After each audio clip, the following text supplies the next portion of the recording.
Happy Friday. Welcome back to Ribbon Candy Hooking. I am Deanna. The volume is down. Bringing it up. Happy Friday. I am late posting. Hopefully, this is okay. I'm going to hang on for a second because I fully expect to see more of a thread. That makes me feel like I might have done something wrong.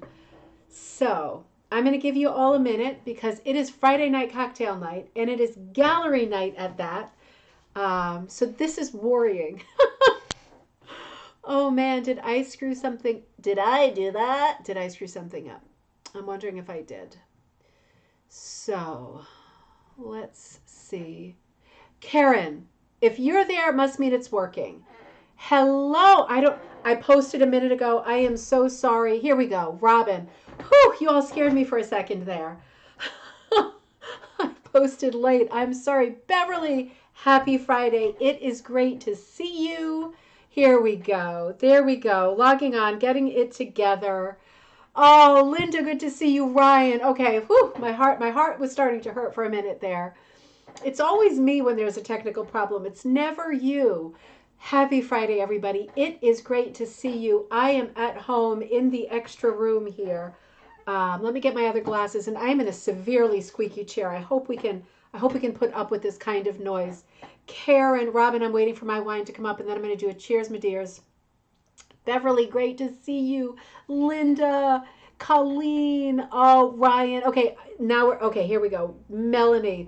A lot of people whose names I just called out have beautiful work in the show tonight. I cannot wait to share. It is a wonderful gallery night again, as usual, as always. Stellar work tonight. Wait till you see. You'll be so excited. So much inspiration is coming your way. Lisa, great to see you. Happy Friday. Gayla, happy Friday.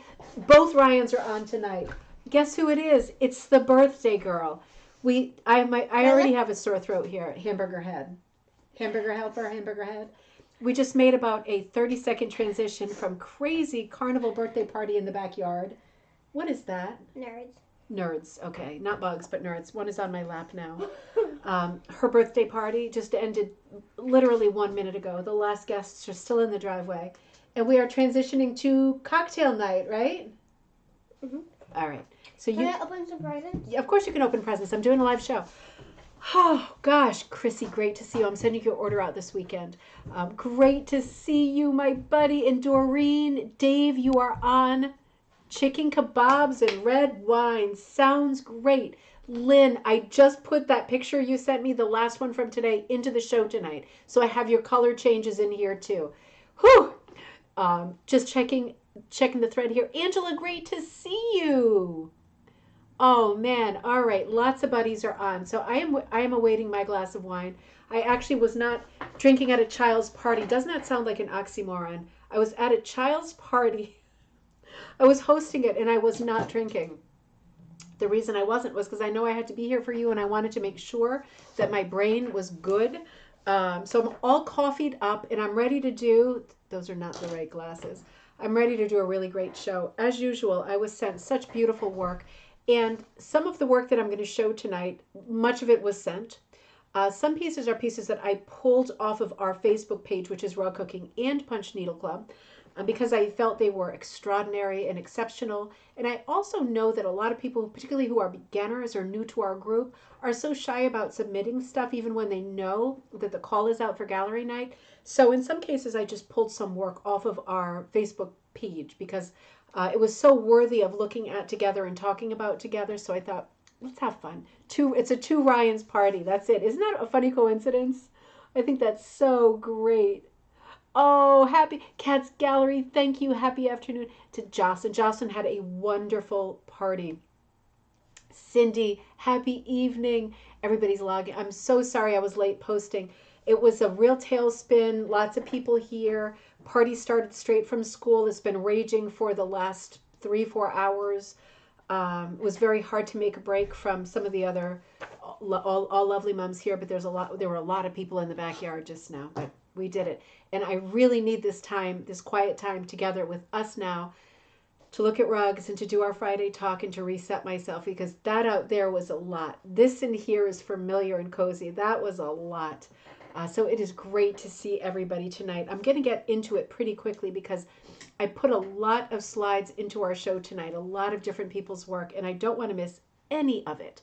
I want to give a special shout out at the beginning of the show to Jane Davies, my buddy in Wales. You know, she logs on most often for coffee time in the mornings because she is 6 hours ahead. So it would be really crazy late at this point. But she helped me so much with finding pieces to put in tonight as well. She really helped me with the admin part of it, so I really appreciate it. And I'm going to start the episode looking at her Boris. Do you remember Boris the dog? A couple of cocktail times ago that we did our gallery night, I posted an image of her drawing that she was just beginning to evolve. Well, wait till you see how far. Eugenia, great to see you. Wait till you see how far Jane has gotten with her Boris. So I'm switching screens for you now. Let's come over here and take a look. Now, do you remember this piece when we first talked about it? I feel that this is extraordinary. And I need to remind you, Jane is in Wales, right? So she is in the UK, obviously, and in the sort of midst of the rug hooking school that is more akin to rag rug than traditional rug hooking. And having said that, she is always struggling with supplies, with finding things about her that will work for her current piece. And she did that beautiful geometric runner, and now she's working on Boris. So she is still very new to hooking, and she is extraordinary. So she sent me a message with this picture, and she said, here is the current state of play with Boris. If anyone has any suggestions, I would be very happy to hear them, as everybody's suggestions have been so helpful when you've shown Boris on gallery night previously. And remember, we were kind of chiming in with suggestions for the look of the dog, the look of the border, the color planning. So she is looking for more suggestions and feedback as to how far this has gone and where she is headed with it. She writes, from the 10 different values of wool strips you sent me, I ended up cutting them in half lengthwise, even into thirds. So FYI, I sent her number 8 cuts, right? So they were quite wide. I would then cut the loop and often hook 2 different colors in the same holes, cutting the loops and fraying the ends a bit by running my closed scissors through them to blend them. This is all great information as far as how she's working. Technical information about how other people work on their projects is so insightful, isn't it? Super helpful. Anita, great to see you. It does look amazing. Hold on, I'm going to come back to you for a minute. I received my flight of fancy. Cheers, my dears. Happy Friday to everybody. I've been waiting for this glass of wine through that whole child's party. It really was fun. You know what happened, though? It's extra. I should have posted the picture for you to see. Something so stupid happened. I drove over to Party City to get a bunch of balloons to tie to our little library out front, which isn't there because someone vandalized it and it's being remade, but the stand is there. So I drove over to Party City and I got this huge, expensive bushel, or whatever the plural is, for balloons. It had a weight on it, right? You buy the weight. It had the weight on it. I put the weight into the hollow of the library so that when people drove by, they saw that this is the house with the balloons. I had mixed feelings about buying balloons because I know that when people see balloons nowadays, they think that balloon is going straight over the ocean and it's going to get wrapped around a sea turtle's throat. So I'm really careful about balloons. I get them twice a year, last day of school and birthday. Wouldn't you know, I put those balloons out there. I literally picked up the sheets of pizza, came back, the balloons were gone. I thought somebody stole them. Stuck up in the wires, the telephone thing right outside our house. They escaped somehow. It was not a portent for how the day was going to go. It was just unfortunate because I know everyone's looking at those balloons and going, sea turtles. Okay, listen. Okay, excellent. We're on our night already. That's amazing. Okay, it's Pokemon. Shut the door behind you. Shut the door. This is the thing with running it at home, but I didn't have a choice tonight. Jane goes on to say, so we just talked about how she was going through she cut them into halves or thirds. She wanted a very specific look for his fur. Once I hooked him, I wanted to make his eyebrows and moustache and beard much paler than in the picture. I tried various yarns over over the top and I hooked wool strips, but nothing looked right. Then, with the help of my friend, we brainstormed and realized I had 2 packs of roving here. One brownie, white, and cream, and the other gray, white, and cream. Neither color was quite right, but by mixing them together, it was a good match, as good of a match as I could find in my stash. Hooking it didn't look quite right, so I sewed the roving on. That gave the look I wanted. Once I hooked the frame/border, or once I have hooked it, I will sew the roving on the lighter areas on ends of his legs as well, so on his little haunches. Let me bring you to the next picture of Jane's. Hang on. I like those little haunches already. Let's see. Let me move on to this one.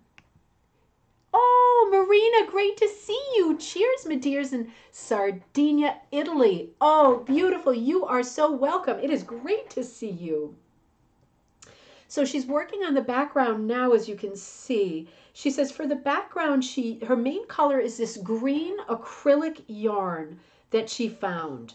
And that is just, this green really strikes me as the perfect color. So I think it's so interesting to know that it's acrylic, because a lot of people talk garbage about using acrylics. Acrylics are great. They have great texture. They hang in there really well with wool strips. The texture is good in rough, perfect for this kind of rug hooking. So this whole background is made of that specific fabric. She's saying she's trying to give the impression of a rough field where sheep roam and leave tracks on the slope. The sheep, which I originally did in tweed, light beige yarn and clipped, unfortunately didn't look right once the background was in. They also were the same values, so they disappeared into the field. Now that is a problem, isn't it? So these sheep look much brighter, much whiter, much better contrast. I think this is flipped. When Jane watches, she'll be able to tell us. But I seem to remember that her cattails, or what did she call them? What did Jane call those things? Like bull somethings, right? The cattails. I think those were on the left in the original picture. I might have flipped this by accident. But she's saying, so the sheep were changed out. She used both wool and cotton yarn together to give the color that she wanted, which worked a treat. I prefer the loops now, so I'm going to leave them as they are. I wasn't sure if the heads of the sheep were too big, but my husband remarked that Texel sheep have big heads, and the ones I have hooked so far are grand, he thinks. She's so cute. The yarn I tried to use for the wooden effect frame really wasn't working, in spite of trying many different ways of using it. So that has been pulled out now. I've tried a couple of some potentially suitable materials I have here, but the color wasn't quite right. After brainstorming with my friend again, we decided Boris should be the only thing that is hooked on the piece, so that would make him more special. My friend and I have dyed some yarn to the colors that we think might work as the main ones in the frame, along with some other colors. So she's doing a lot of dyeing, and I'm going to show you the product of some of that shortly. She says, whether I can get this to work is going to be interesting. Watch this space. And she was fooling with one other element of this that I want to show you because I think it's interesting. So this is her background that she's working, right? And she's got a mixture of yarn. Bulrushes, Beverly, thank you. It is bulrushes. Ryan, I also love the shade of green. It's kind of a golden pear / avocado. It's very specific, isn't it? Really, really good golden color. I think a nice fall color as well. Interesting. Karen says, Boris is wonderful. I would bring the tan up in his legs more though and blend into the tops of his legs. I want to look again. You always have great suggestions, Karen. And Jane is going to really appreciate it. She loves getting feedback. And being a little bit further out, I mean, being in the UK and not having a rug hooking community around her, she's really depending on us for suggestions and help and feedback and things like that. That's what these nights are for, isn't it? Now, she did her little bees like this that I think are also grand. You see the bee on the left is a small one, and she's got the roving as the wing, giving it a somewhat transparent look. Now, she's saying that she's sewing the roving on. You can also hook roving. It really depends on how you want it. She wants it right on top of the surface, not in place of. So she's doing something a little bit different. I might have this turned on its axis again. I'm not really sure. But it's going to be interesting to see how she plays this out. She was really fooling with the different material for the bee wings. She wanted them to be free and three-dimensional rather than flat. So she was playing with some gauze, like white creamy colored gauze from bags of yarn that they get their bags of yarn delivered in this special gauze material. She was trying to do Proddy. She was trying some different things. But right now she's trying this. I feel I need a tiny bit of gold or silver, maybe paint / thread in the wings. I haven't tried anything yet, so this is a work in progress. And then she shouts out, thank you. But she doesn't need to thank me because she's a wizard, and I love to see everything that she's working on. So let's just look back. I want to look back at the legs again because Karen made that good remark about the legs. So Karen, you said this is wonderful. Bring up the tan in his legs. Oh, bring it up a little bit. You mean from the bottom where his like paws would be, bring it up so there's less of a break in color? Is that what you mean? Oh, April, good to see you. Good to see you. You know, I just love the way that this is evolving. I love the cattails. I love the texture. You know, his face is remarkable. This is backwards, and I think that's my fault. You know what? Let me see if I can. Hang on here. Let me see if we can do the magic of the internet. Nope, that wasn't good, was it? Did that flip for you too? Let me try again. Bear with me. I've got brain damage after a child's party. Hold on one second. Let me see if we can transform. Wouldn't you think this would be a horizontal transform? It's actually vertical. That's it. So Boris is the right way. I really love the color of the thistles that we're seeing on the right. It really moves me with the color of the background. I love the position of his body. Remember, she drew Boris, and this is the neighbor's dog. This is going to be a gift. I love that thistle color, and I love it opposite the poppies on the left. I can see she's doing a lot of stuff with three-dimensional Proddy, all different kinds of work. The hive or the skep, isn't that what it's called? Over on the right is looking very pronounced, really well. The face on Boris to me is just fantastic. It reminds me so much of a really sort of cruel, Crewel driven embroidery, kind of an Erica Wilson needlepoint piece, right? April, isn't it extraordinary? She's doing a lot of long stitches with this, and there is absolutely no reason why, when you are working on your rug hooking piece, you should not take out a needle. You should take out a needle. You can take out a tapestry needle because it doesn't have to have that sharp point, right? Melanie says the thistle and the green are so lovely together. They are like a match made in heaven, those two colors. It's so unexpected seeing them side by side. And Karen says, yeah, blend a little bit. That's what I'm looking for, to blend a little bit. I agree. Bring that light color up so there's a little, unless he really looks like that. He has like that, with the definition being so sharp. What's that kind of horse, the Budweiser horse? What breed is that has a very distinct color on near the hoof that's different as you travel up the leg? And I agree. I think it would help, unless this is just what Boris looked at. I'd carry a little of that tan up too.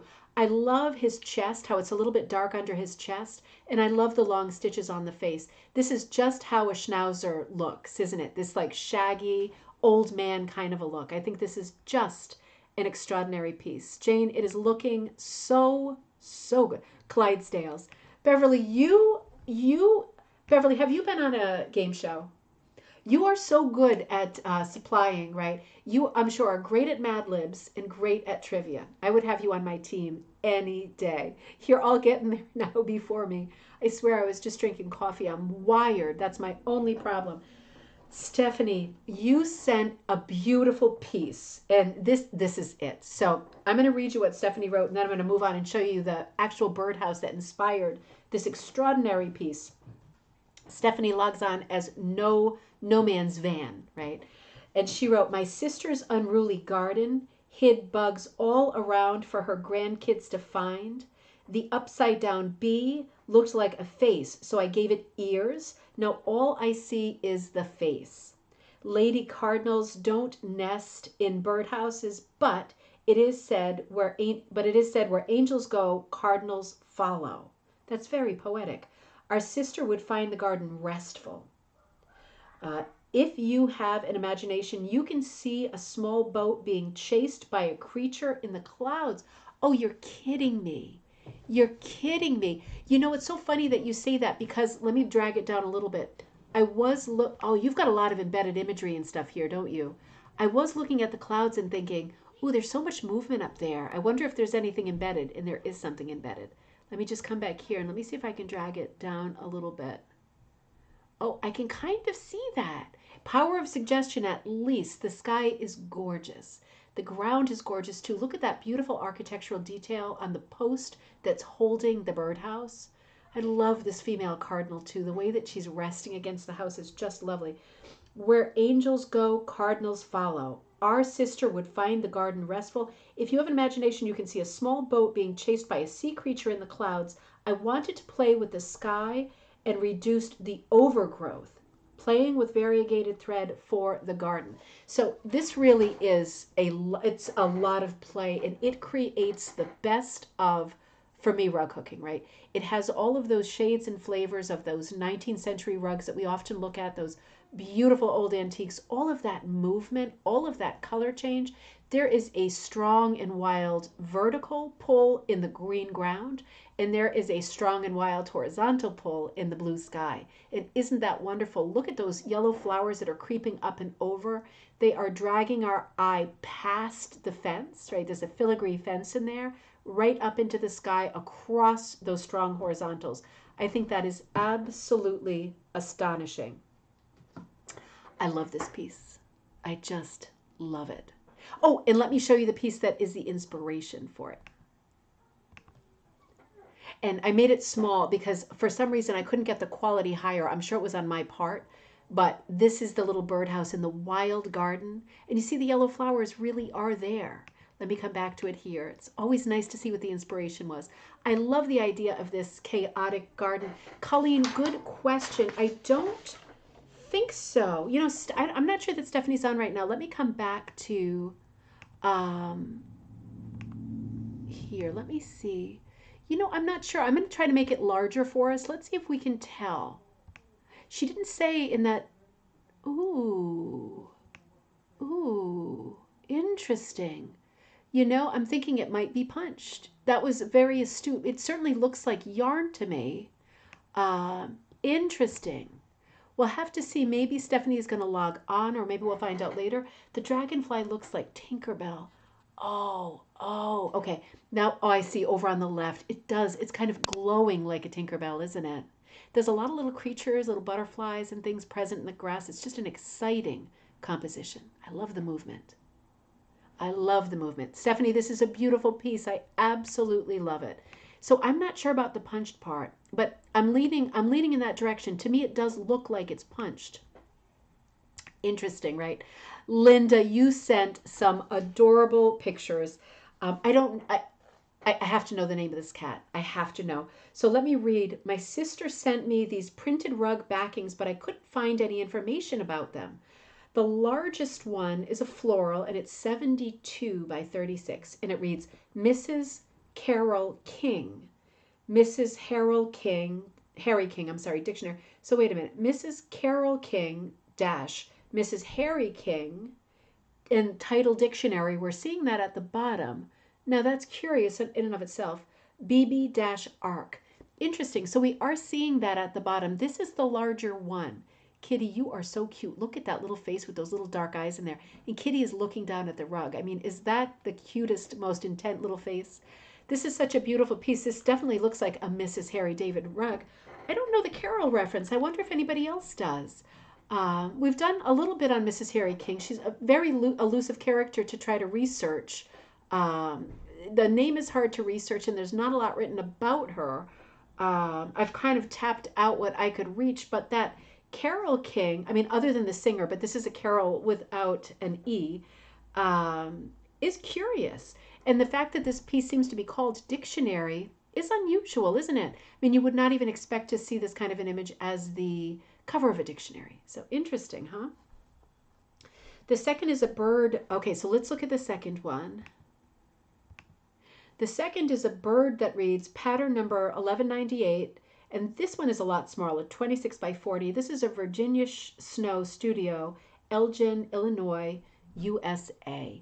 So this is familiar. This is we see a lot of Virginia Snow on eBay, on Etsy. And one of the signature things about the snow patterns is that they are color coded.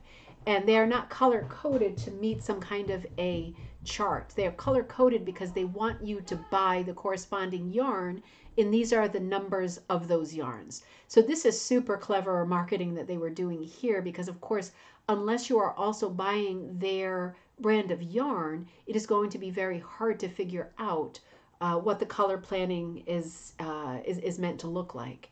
So interesting. These are two wonderful old patterns, fun to see. Imported Hessian cloth, which for us in the US is usually called burlap, interchangeable. This one has numbers as if it's a paint by number to indicate colors. This is interesting because I'm having the thought for the first time, it's fun to see these vintage patterns, and what a lot of fun it must have been to receive these vintage patterns. It's making me wonder because some of the snow patterns date to the 1920s, 1930s.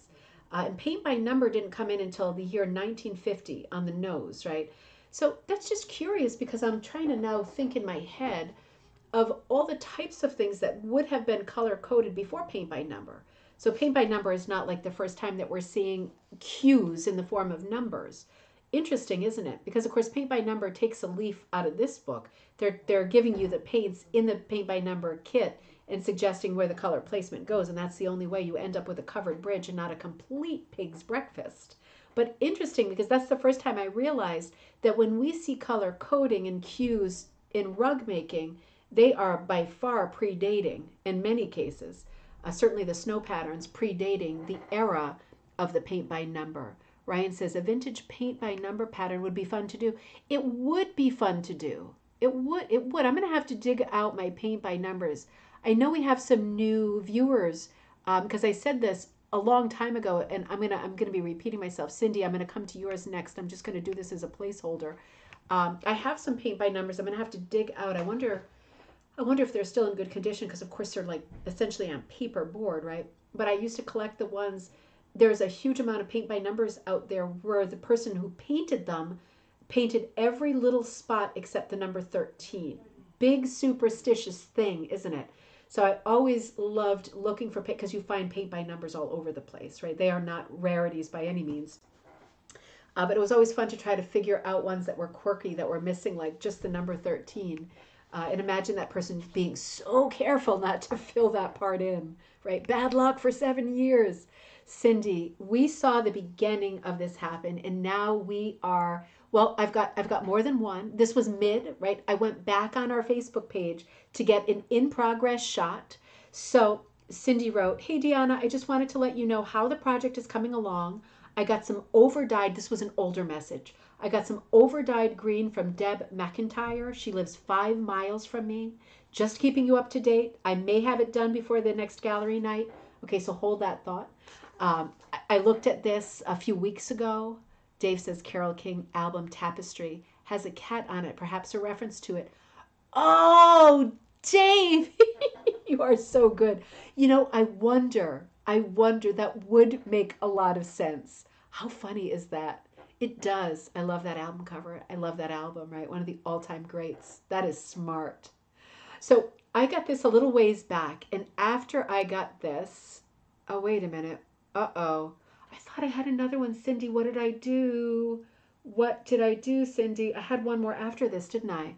Hold on just a second because I think I screwed up.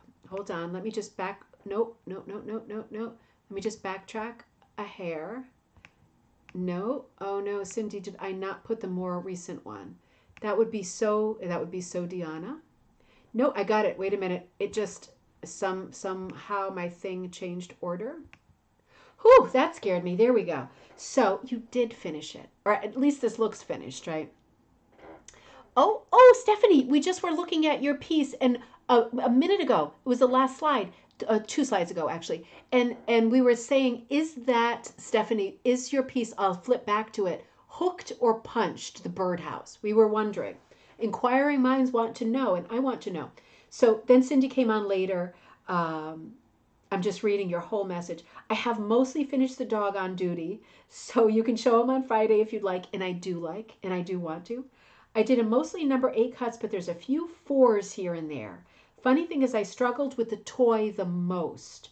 Interesting. The pattern is by Cheryl Bolenbach, and drawn by the honey beehive. Makes me feel happy. Hope you feel better. Thanks, Cindy. I do feel a little bit better. I'm not good, that's for sure, but I feel better.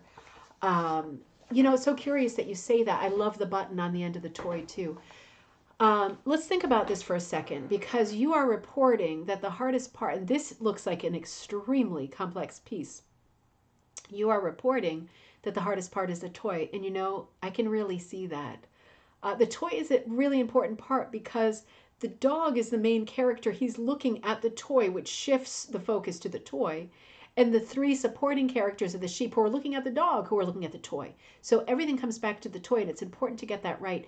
There is a great expression on that toy's face. It's kind of like why is everybody looking at me? Kind of a worried little look. It really is, with just a few dit dots, such a great expression.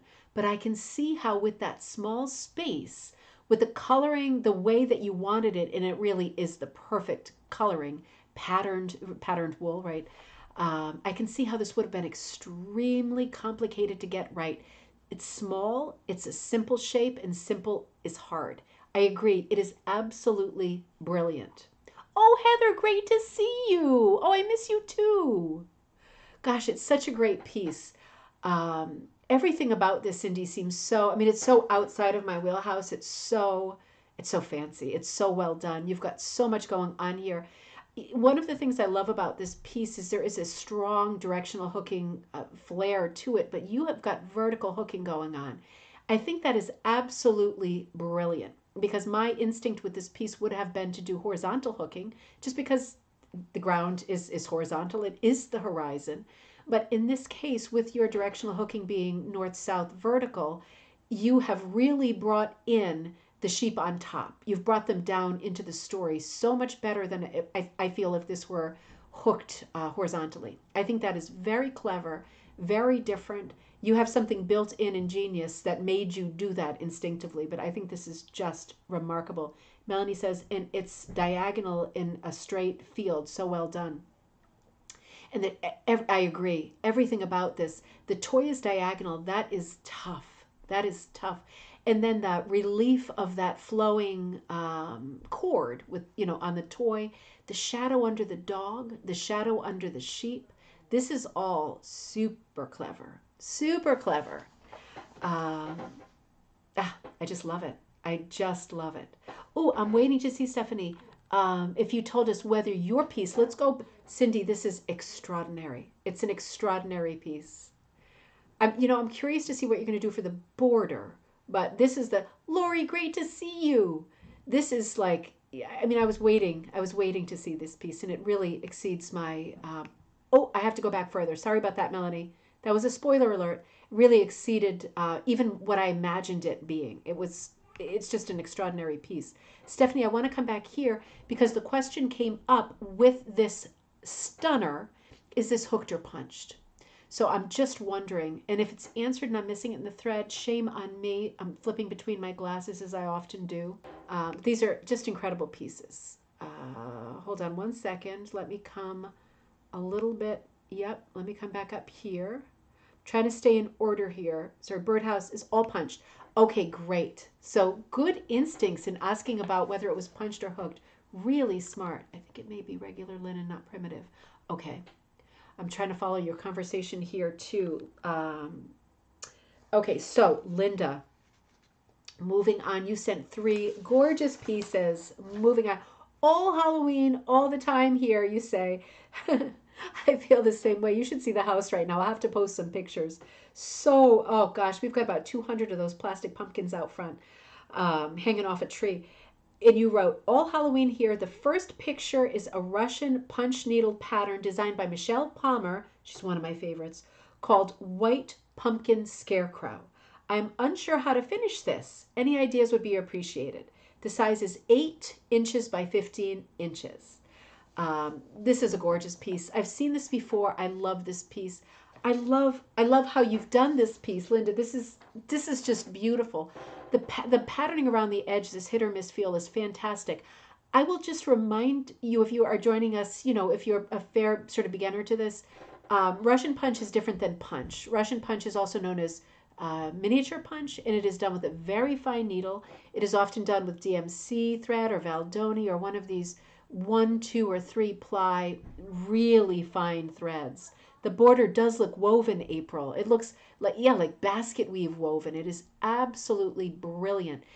I just love this piece. It's super, super fine. It is super festive. The shadows are so effective. I love the gray shadow on the white pumpkin. Really whimsical. He has a scarecrow quality to him, of course. He's kind of standing up on little stilts. I love the movement of the leaves coming up, and I love the kind of dark gray polka dots in the background and on the tunic. It's just a beautiful piece. Michelle Palmer is so good. Like she's fantastically good. It's like astonishingly good. All of these little touches, the garland of stars, just beautiful pieces. What you can do so well with miniature punch are these scarecrow effects, like these just loose sort of straw effects coming off of the head, coming off of the collar, coming off of the sleeve cuffs and under the edge of the tunic, coming out of the pant legs. Love the pumpkin put on a back. Oh, love the pumpkin put on a basket. Oh, I see what you mean, Karen. Like to adhere him, like attach him onto a basket. That could be a cool thing. That could be a cool thing. You know, you see a lot of these Russian punch pieces fixed to like an old cutting board, that kind of a thing. Of course, you can always drop these pieces into a shadow box frame or build a little shadow box frame for it by attaching it with a few little nails, right? Or be very careful, of course, onto some kind of wood or distressed wood board. You can look for something in an antique store that it might attach to. Um, you know, these are usually such small pieces, and this one is 8 by 15, so this is not particularly tiny. But I mean, so many things that you can do with it. I love to see them attached to wood for some reason. It really strikes me as being a good folky match. But I'm going to keep an eye out in the threads and see what other people are saying, because finishing it is always a thing, isn't it? It is a smaller piece, and you really want it to stand out. Um, this is another piece that I am so in love with. The second piece is called Boo Pumpkin, because I cannot remember the designer's name. If anybody knows, give us a shout out in the thread. The size is 15 by 18. Another beautiful piece with a garland backdrop, almost like a theatrical curtain in the background. Lots of patterning here, kind of like a piano key border with the black and white. The piano key border really mimics the teeth, right? These big teeth, these big ivories. Um, I love this piece. I love the purple cheeks. I love the color change inside the purple cheeks. Really different. This kind of confetti showering down of the yellow against what looks like it looks like a garland. Of course, I think it is a garland, but it also kind of reads as like a mountain with like these chips of color coming down. It's just a cool, whimsical piece. The eyebrows really strike me. The shadowing on the pumpkin really strikes me. And the simple outlining of the nose really stands out. The shape-driven way that this pumpkin face is broken up is super effective. He's got a lot of personality. You can tell that he's smiling by his eyes, the shape of his eyes. It is just a stellar piece. It is super festive. Beverly, I know you love this one. This is super your style too. I love this one because I'm such a Halloween person. But I would love it anyway because compositionally, it's just like the Michelle Palmer. It's an extraordinarily good composition. Isn't it amazing? You know, a season like fall and a holiday like Halloween, you think there's only a handful of motifs, but it's amazing how many ways, poses, postures you can put two pumpkins, scarecrows, bats, witches. There are a handful of motifs, but man, it goes so far. You can take it so far. So many different designs that we see for this season. The last design is in the Skinny series from Visions of You, EWE, called Jack. He is 8 inches by 30, so he is tall and skinny. What a fantastic piece, and I love this piece of furniture too. It looks like overshot, doesn't it? What a beautiful woven. Love this. And I don't know the Skinny series by Visions of You, but I'm guessing that there are quite a few that are shaped in a similar way. Another striking graphic piece with lots of checkerboard patterning, polka dots, star hat band, right? The little spider coming off like a jingle bell off of the hat. the face of the pumpkin, again, you killed it with this. All of that movement, very eerie, smiling pumpkin. He has that hollow kind of drawn look, perfect for a skinny pumpkin. I love the spider's web in the top left, super filigree, very finely done. It's such a clever piece. I love the shape of the mouth as well.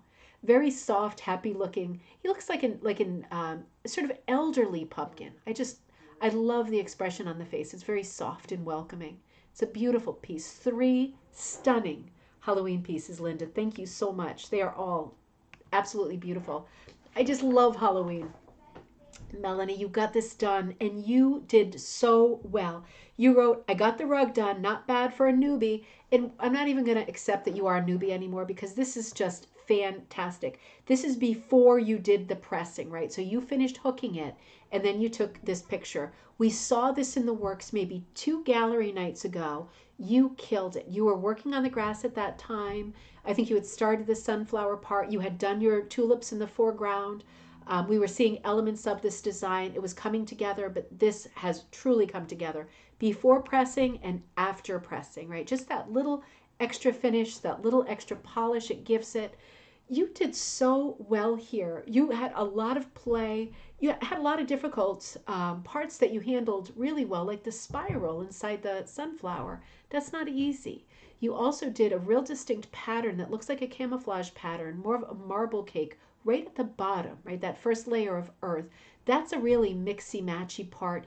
In the distance where the sheep is standing, you gave us a nice cutout of really old-time hit-or-miss patterning. Fantastic. And then you gave us a very, very, very fine and tidy directional horizontal sky done in all different shades of blue, from the lightest of the white to the darkest of the navy/black. You gave us a real mix. It was really smart that you did the border with a kind of picture frame, still directional hooking, hit or miss, repeat. And I really like how at that split on the horizon line, you also made the split in your border from those earthy browns back to the blue sky colors. Really smart. Your B, right, being the stripy colors, really mimics the bottom colors and the stripiness of the bottom, right? So you are the whole thing is pulling together in such a clever way. You've got a cloud on the top right that is mimicking, bringing our eye diagonally to the sheep, right? That B is bringing us right down to the bottom. You've got balanced out flowers here that are done same flower, different colors, a little bit of green at the bottom of them, which is really jiving with the stem of the sunflower. Our eye is doing pinball all over the place, and that is a good thing. We're looking to make these memory matches of color and patterning. You've got a lot of built-in pattern here. It's embedded, right? You've done a lot of embedding of patterning. Fantastic. The different colors going through the petals of the sunflower, fantastic. Absolutely beautiful. You are not a newbie anymore. Great inspiration. Oh, and this is Cindy's dog. Cindy, I don't know how that one jumped earlier. Absolutely love it. Dave, you gave me some rabbit holes. You always do. I love you for this. Dave sent an email with some ideas. You are such a good idea person. Like, maybe you want to think. I came across a few ideas for Friday's show. Maybe you want to think about them. And then I get going down these rabbit holes and I just love them. So this first image, this is one of these. What do you think about this images? Taken from a website called buffaloah.com. So like Buffalo, New York, ah.com. And he said, I thought this one might translate well into a fun, colorful rug or portions thereof. So this is the site that this is coming off of. And I went onto the site, and this is right there prominently on their site. And the page that this is on said that they will ID this work in the next like blog entry. So it's a to be continued. So we don't have anything at the time of this cocktail night in terms of attribution, but the blog says it will be revealed. It's like a to be continued surprise in a future sort of update of buffaloah.com. I thought this was really a striking piece, and it really, what artist, if you were to name one artist who this piece reminds you of, okay, so April, you're saying David Galshu. That's a great connection. I can absolutely see that. I'm just doing a little sip right here. I had a different artist in mind. I wonder if anyone else had the same thought. Can you believe I was talking through that whole child's party? And oh, it's just so much. It's so much talking. Such nice girls in the neighborhood, but my word, you know what I was thinking about the whole time? I'm not kidding. I was thinking, is it almost time for me to get on with my buddies and do the show? Because it's hard. Carousel of talking, right? Carousel. This is much easier. I'm going to say, and I know there's a delay here, but when I saw this, the first artist I thought of was Alphonse Mucha. And whether you know that name or not, you certainly know his work. So let's look at some of his work because it was very easy to go down the Mucha rabbit hole. So just take a look, lock this into your memory for a moment. Oh, Lynn says, I love how the flower petals could also be read as feathers. You know, really, it is like those Greek, what are those, like acacia leaves, something like that. What do they call that? There's a specific name for that kind of a leaf. Oh, I see what you mean, around the band, Yeah, absolute, real Art Nouveau style, right? And I guess that's what brought me to Mucha.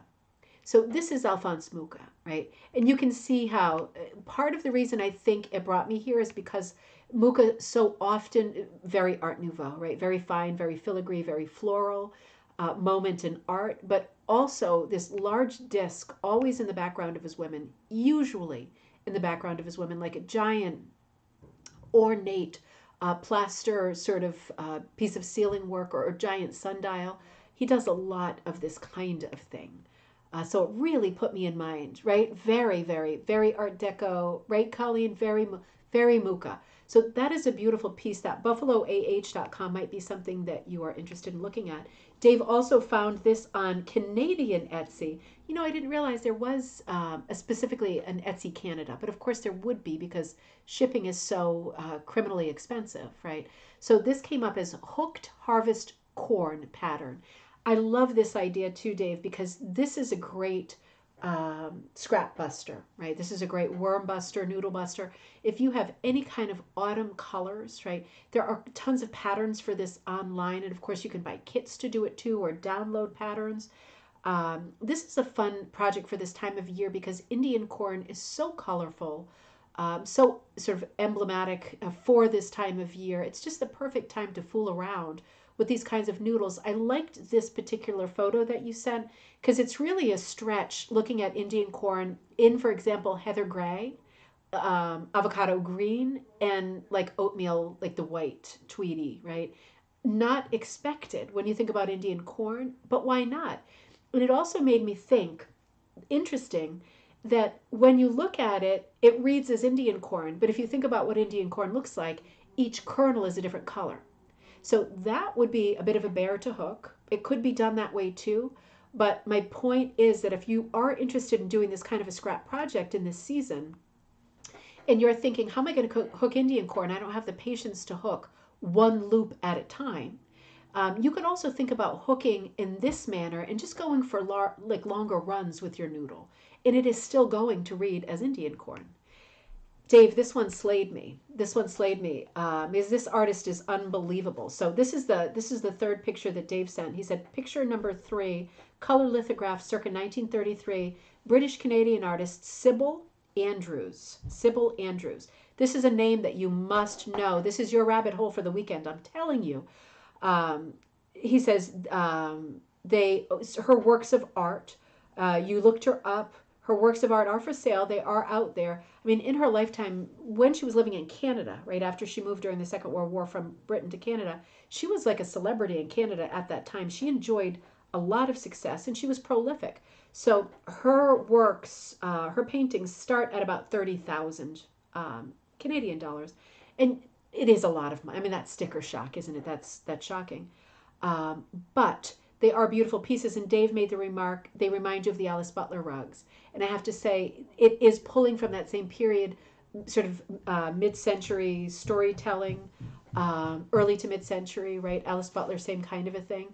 So it is the same school. Uh-oh. Here she is. She's the birthday girl. I got to put her on camera. Is that your tie-dye wobble? I pulled. Okay, are you talking about Pokemon cards? Yeah. I'm not sure that we're there right now. No, seriously, it's really good. Guess what I pulled? What did you pull?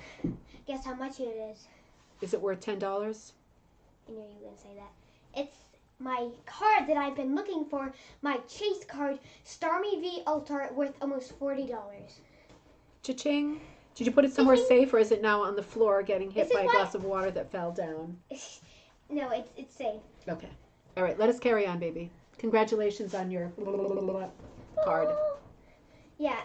So, congratulate. I'm happy for you. We'll do birthday talk in a few minutes. This is our actual birthday, by the way. This is the day, Ryan. Was that crazy talk or what? So, Sybil, shut the door. Shut the door. So, Sybil Andrews, right? I wanted to go into her a little bit because I agree with Dave. This is a rabbit hole. And this is a rabbit hole that is worthy of a huge departure. So, let's travel together for a minute and take a look at Sybil. So, this is a great example, right? This is a 1933 litho. This is such a weird piece too. If you look on the left, there's like they're plowing the fields, but he seems to be plowing the fields with like cat-like animals. I thought at first it was like a magi, like gifts kind of a theme, and it's definitely not. Look at this piece, right?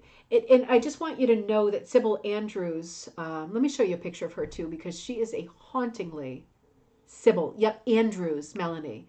You got to go down this rabbit hole.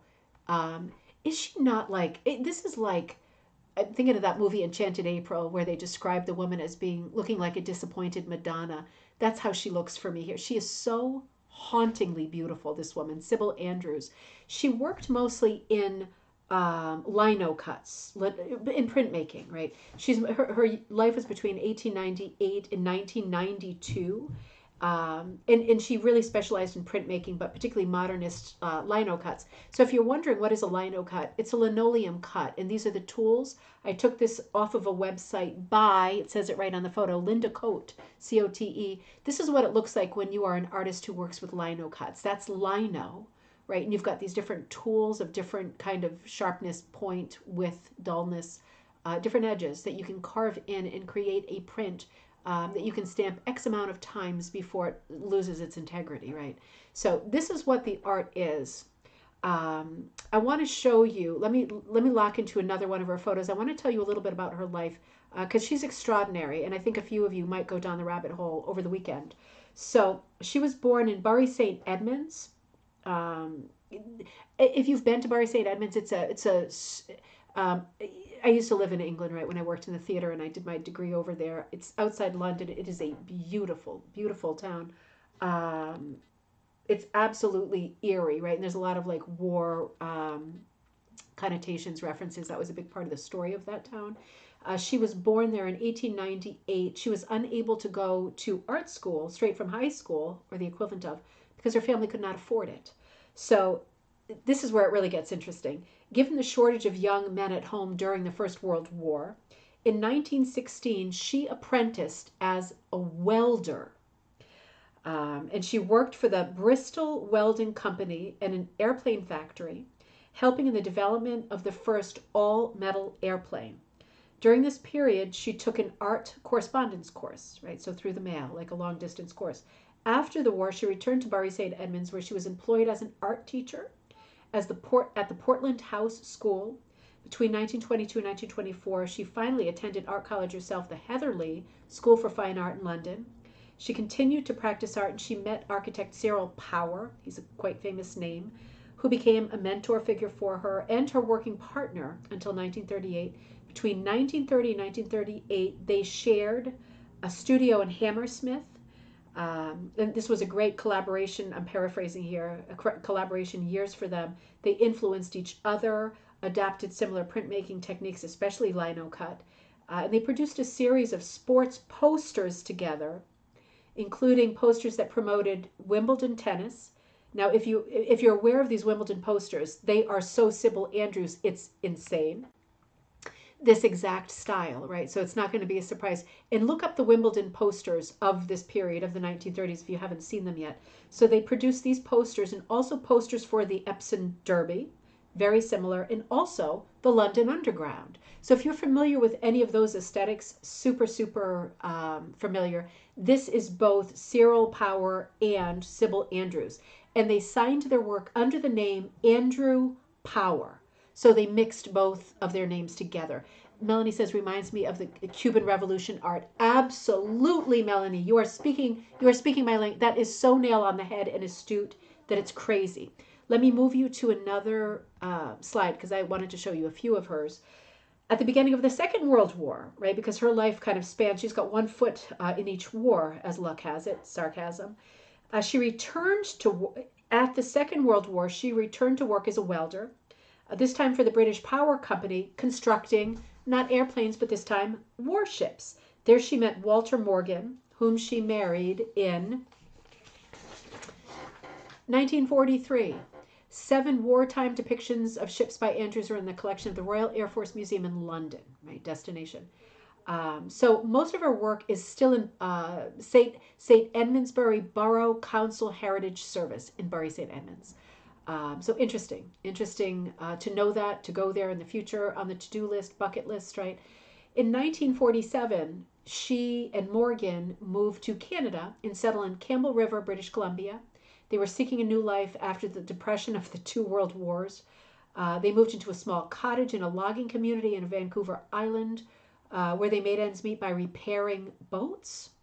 They rediscovered in the art world, they were both rediscovered in the art world during the 1970s and 1980s.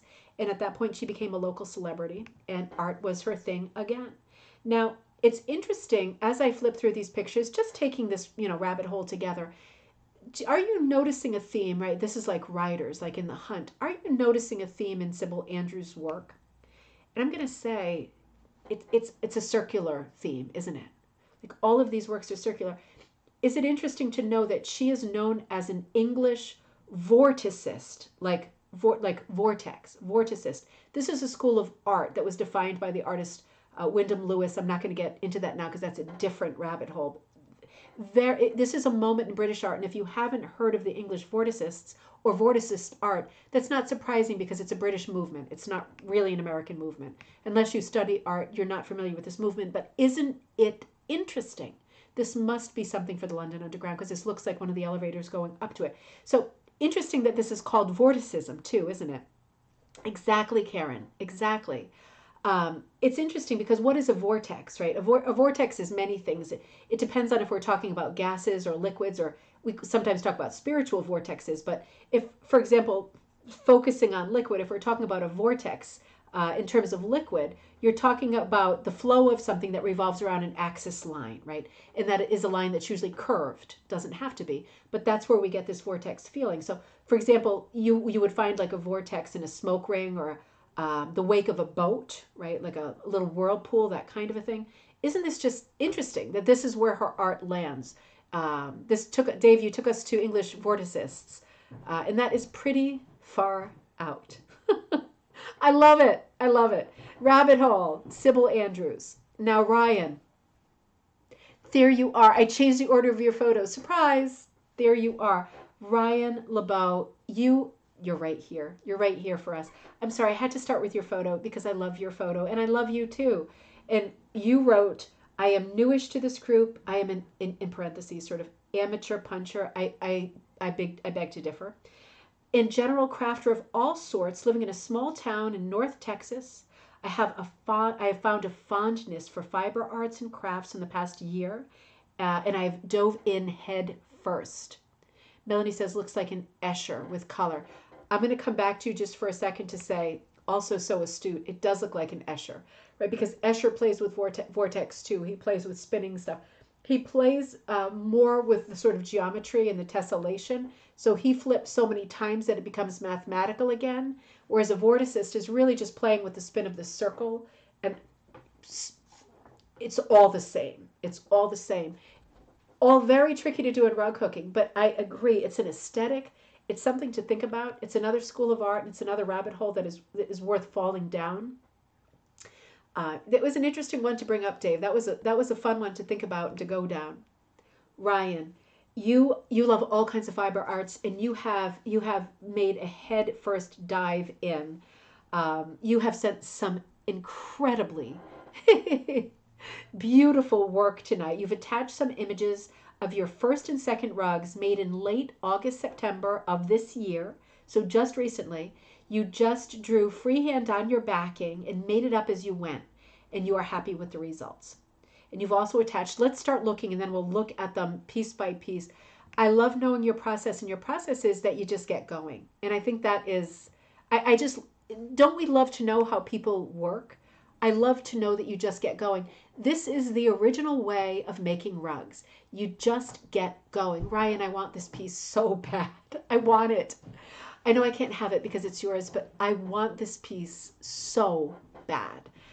This speaks to me on every level of my Halloween lust. I love the folky quality of it. I love the expression of the jack-o'-lantern carry, the candy carry container, right? It's just so vintage, so fun. The symmetry here is amazing. This is like such, this is so smart. It's so hard to work like this. You have got all these motifs happening, right? You have got candy, perfectly balanced, northwest and southeast. You have got that star, that night sky star, right? Magical, mystical Halloween star on the top right. You've got the witch's broom on the bottom left. Jack-o'-lantern is the main character. Night, Mom, I'm going to Sharon's. Oh my God, you're going away for the night? Let's say goodnight one more time. I forgot she was going on a sleepover. Oh, honey, I miss you. Make sure you get some sleep, you little birthday girl. Let me give you one more birthday kiss. It's you. Oh, honey. It's you guys. It's us. It's us. Have a great time on your sleepover. Be a good guest. Pack your toothbrush. I love you. All right. She can make me sad. I hate it when she goes on sleepovers, but she's a big girl now, so. You forgot to shut the door. 100%. Ryan, I love the path leading up to the house. I really love, and I don't know if you did this on purpose, but I love the representation of like a village with two houses. It could either be two houses side by side, but to me, that's all the information I need to know that this is a good trick-or-treating night, and there is a sort of settlement area where there is a population of houses, and it's going to be fun, and there's going to be places to go to get this candy, and here's a little basket that you need to collect it. It is just so charming. I love the color change at the horizon line. I love that. It's very similar. It's very subtle. It takes your eye away. I love the detached feeling of the motifs here. I also love the way that the pathway kind of disappears under the band of the overlap there, the handle on the pumpkin. I really like that. Everything is detached, and to me that is the epitome of folk art. It is just, it's a brilliant piece. It's a brilliant piece. Stephanie said the broom looks like a hand walking toward the pumpkin. It does. It is a bit of an Addams Family feel. It's really smart. Melanie says colors are well balanced. I love the eggplant color around the house. I do too. It is more eggplant. You're right. As it travels up, it goes from being the earthy browns up into more of the eggplant color. It has that mysterious night color up top. I just love the way things are outsized, right? There's no proportion happening here. There's no perspective. This is my favorite thing about folk art. Pumpkin and two background shades were dyed in mason jars from my kit. Oh, stop it. Oh, you did so good. This is really good. Look at where you've outlined too. You've done a little bit of outlining here and there. It all makes sense. It all adds up. The color change in that pumpkin is exquisite. It's just an extraordinary. I just love this piece. I love this piece so, so much. Everything I do with Halloween stuff in the future, I'm going to be tapping on your shoulder to get this piece into all the Halloween projects I do in the future. This is another amazing one. Ryan, what can you tell us about this piece? Because this is so abstract and different. Let me see if you told us anything in the... Let's see. I'm just seeing if you wrote anything about it. Okay. Also attached is an image. Okay, also attached is an image of my first hooked rag rug made in September 2022 using old t-shirts. I plan to use this as a floor mat, and I enjoy making something functional and recycled. Ryan, is that this piece? No, I know which one it is. It's the sort of geometric abstract. So Ryan, tell us something about this piece, if you would. I love the elements in this too. This is so... Hi, Mom. Okay. We got a lot of buddies joining us, and this one is crawling. This is Teddy. Hey Teddy, how's it going, babe? A little bit of breakdancing happening. Yeah, some lyrical work in the background. Welcome to my world. This is all the time. All right. Excellent. All right. Very cool. All right. I'm going to continue on. Thank you, Ted. Shut the door. Sorry. Beverly said, the walkway going to the house looked like bones. Oh, hang on. I need to check that out. Roswell, Melanie, you are super. You are on your game, man. Let me come back. You are on your game. Ooh, it does look like bones. I see what you mean. It's kind of broken in a couple places. Very cool. Yeah, Roswell, it has that kind of spacey alien look, doesn't it? Ryan says, UFO is placed is called Did You See That? Okay, did you see that? 12 by 12 acrylic yarn. Just drew it on my backing and figured it out as you went along. It's extraordinary. It's a great sort of desert landscape, middle of nowhere, aliens coming down. What's going on? Look at that great shaped out beam that the spaceship is making. That is really, really cool. Look at the shape. You have done the shape of the beam within what looks like water, or maybe that's got to be water, right? Because there's seagulls above it. And the sun, the shelves of color, right? I like to say shelves because they're so distinct. In the unexpected sky colors, but really smart. And it's weird. Like, it's literally weird because it's like got this spacey feel, and then you're bringing in all these unnatural colors. And it really works because it's like alien lands, very spacey landscape. It's way out there, all these way out colors. It really adds to the vibe, the mood, and the theme of the piece. I just love the shape of the beam inside that darker blue space. It's perfectly shaped and angled. They're complementing each other extraordinarily well. And I like the ground color going up in stripes, right? Kind of at the curl, like almost like abbreviated lamb's tongues, right? Really nice levels of color, nice shelves, night sky, the time when the sky meets dark. It is so pretty. The way that those gulls or birds are placed, maybe not gulls, maybe just birds, but the way that they're placed at one of them at the edge of the color between the colors and the other one smack in the middle, it's just smart. It's just smart. You're showing such a natural ability to do color placement, to create composition. I just love the seat of your pants style that you work in because it's working for you. These are going to be art pieces. You're working toward like a gallery type end. And I love seeing this. All the edges between the colors are so crisp. They really are. And the colors are fantastic. I mean, the colors are unexpected. They're just fantastic. Ryan says, any advice from y'all on the finishing backing? The part I fear the most. Yeah, Ryan, I mean, for myself, right, everybody should answer according to their own thoughts. For myself, these for me are like, these two pieces are gallery pieces. And for me, when I see something that is so complete and so well done, I don't really want to see a border on it. I don't really want to see whip stitching. I don't want to see a border. If anything, I'd want to see a solid colored border, but I don't. I think a solid color border, almost like a photograph border, very, very thin, maybe line for me. I don't want to be distracted from the image. So I would not personally, my first choice would not be to see a fancy tight border or a technical border.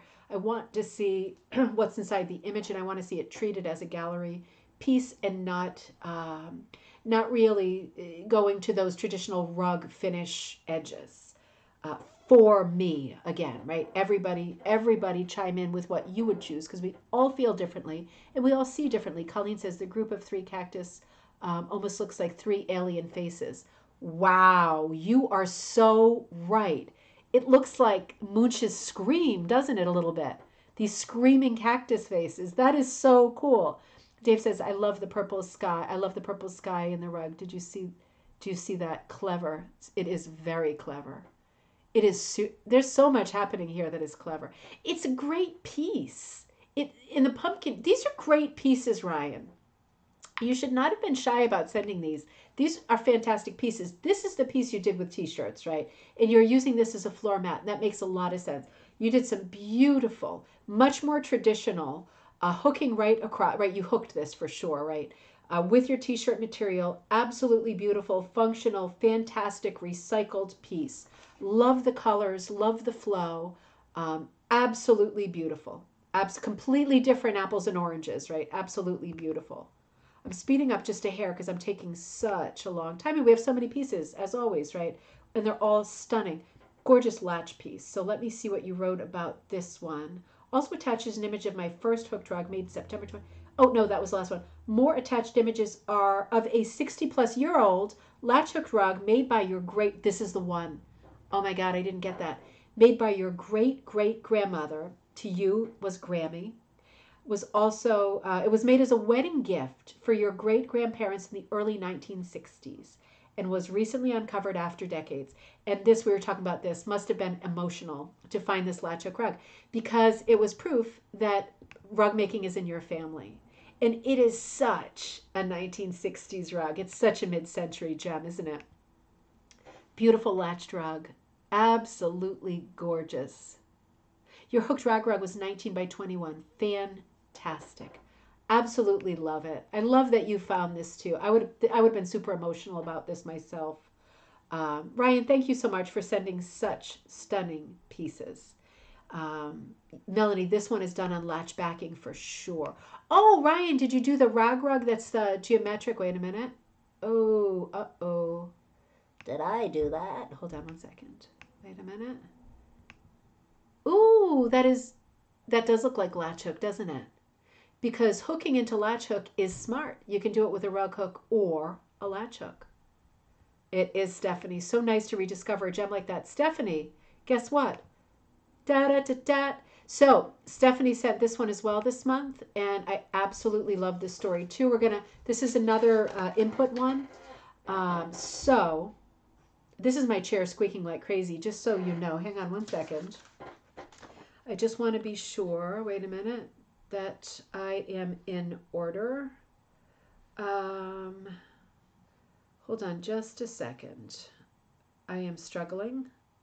Yes, okay, I'm struggling. It's not you, it's me. Hold on. Yeah, wait a minute. Oh, I'm sorry, I didn't read the names out, Ryan. I'm sorry, my pages are out of order. That's me. Last call, did you see that in your floor mat and then the vintage latch hook? Okay, good. Okay, sorry about that. Stephanie, so you said this pattern was sold for rug hooking, but I have a huge, ginormous stash of wool yarn. So I turned it over and started punching it with an Oxford number 13 in two colors. So the 13 is a fine, right? Because that one doesn't come in the regular. And two colors I love together, as in the shown example. Those two colors are avocado and amethyst heather. So this is the piece that is called Eternal Love by Honeybee Hive. This is the pattern, but this is Stephanie's piece. I love that you just, hey Susie, good to see you. I love that you just flipped it over and started punching it. This is so smart. You know, I feel like we are all, as a group, you know, we spend a lot of time together, we look at stuff together.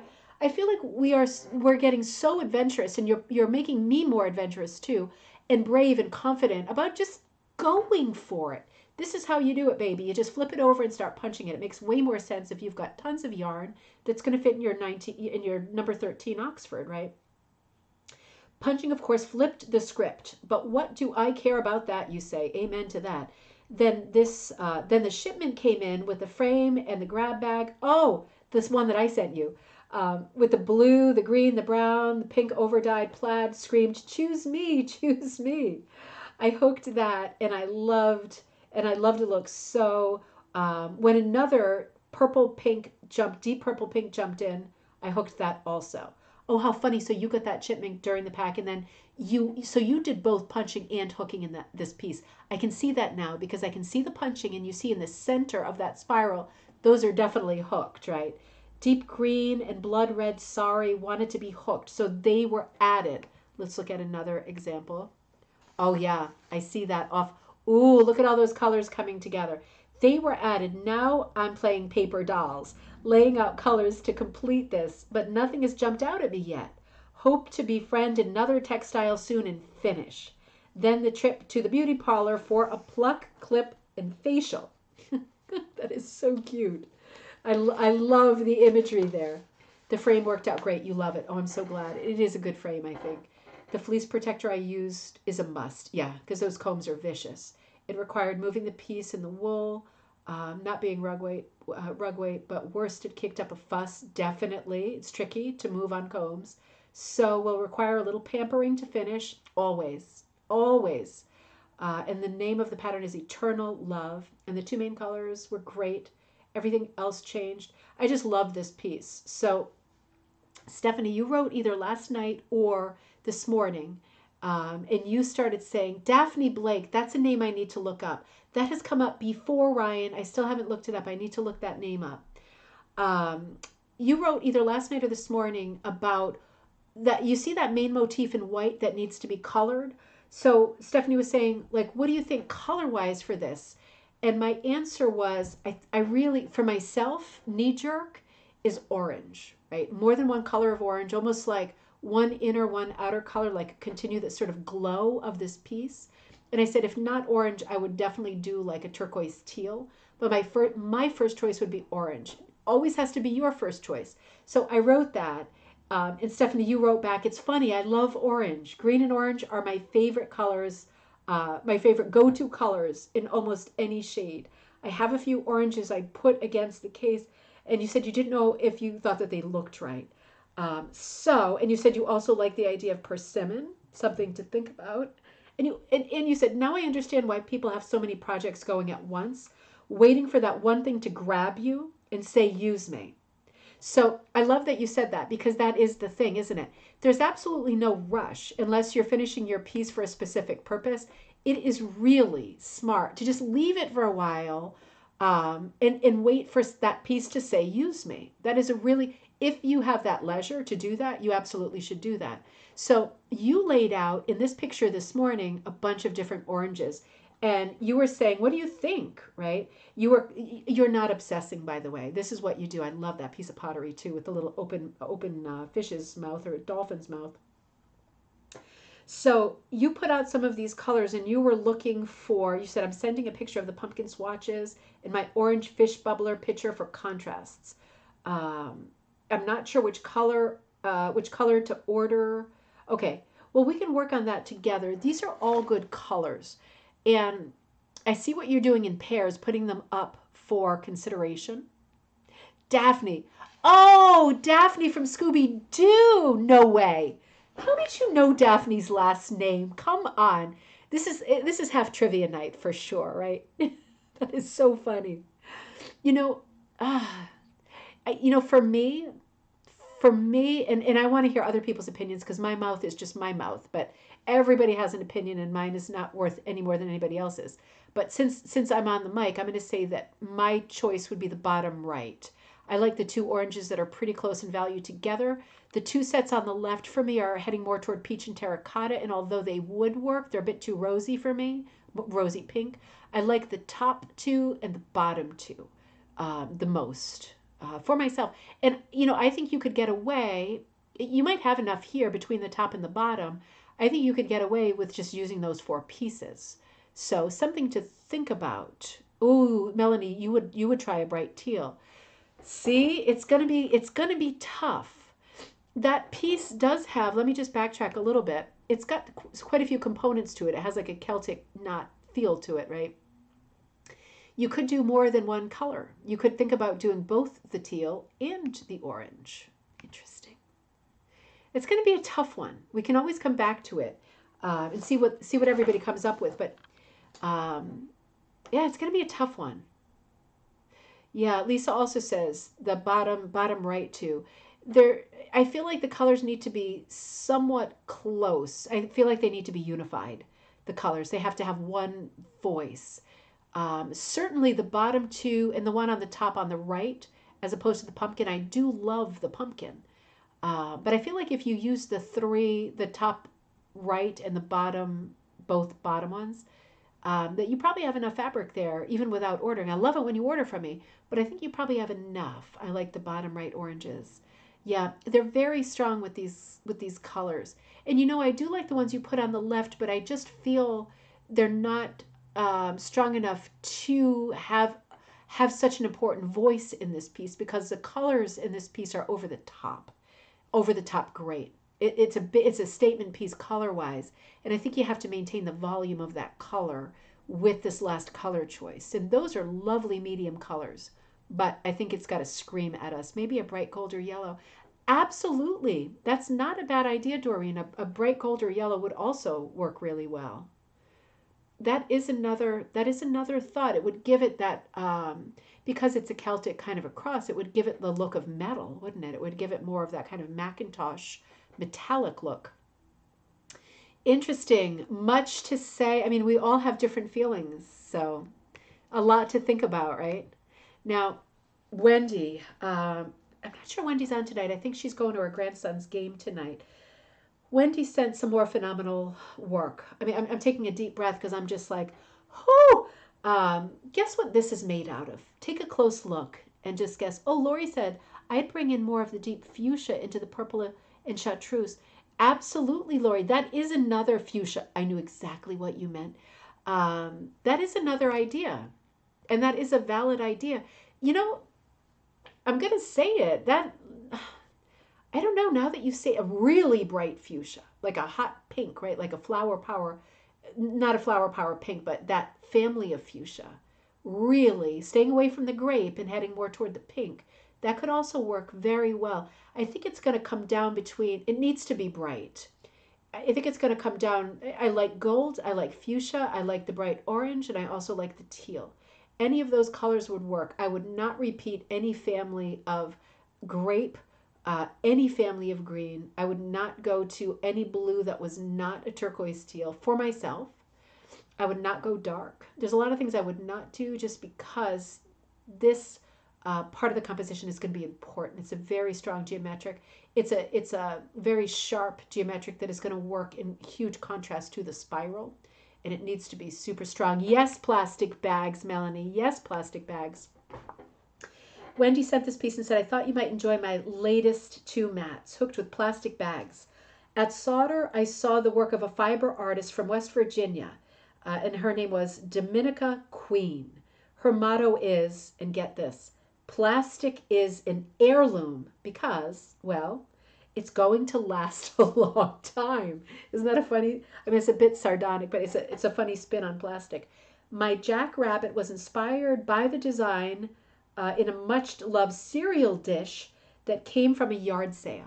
What a great inspiration. So she picked up a dish at a yard sale with this bunny on it, and then she hooked this piece out of plastic bags. I had one maroon colored bag that matched the design. The white bags with their occasional red logos created an interesting spot dye effect. Is this remarkable? I mean, is this killing you the way? I'm going to pull this piece in larger for us because I want you to see what she means. She's saying there ain't a lot of colors that plastic bags are coming in, but you can see that maroon one was a gem to hold on to. And you can see how the white and the gray, we do see white and gray, we see light gray, dark gray, but you can see that red is actually the printed part on a white bag. But it reads as pink. I mean, is this amazing? This is amazing. I could not believe my eyes when I saw this. I got so excited. I thought this was such an extraordinary piece. And,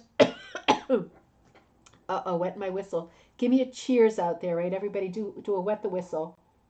Mm.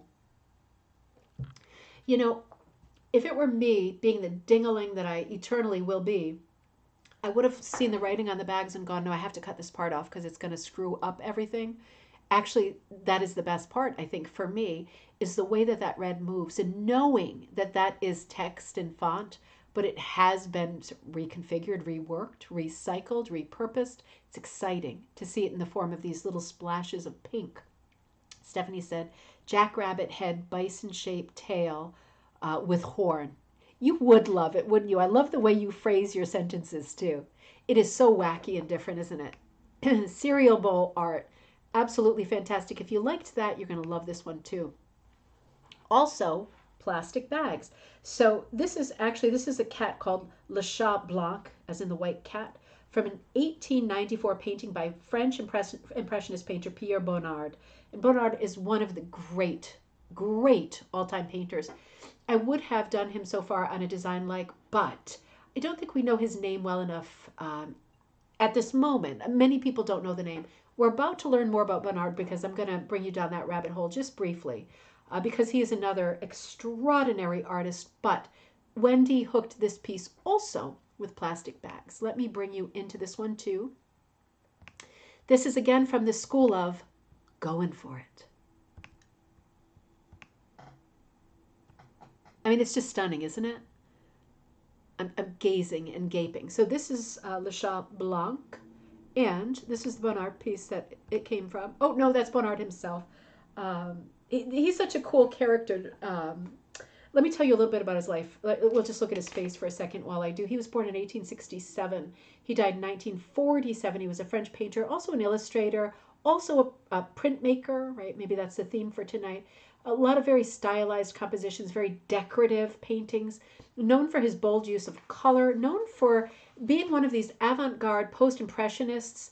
He was part of the group of French painters, if you know, called Les Nabis, N-A-B-I-S, very strongly influenced by the painter Paul Gauguin, and also the Japanese printmaker Hokusai, and that's spelled Hokusai, if you're interested in following that rabbit hole. Just Japanese printmakers in general, right?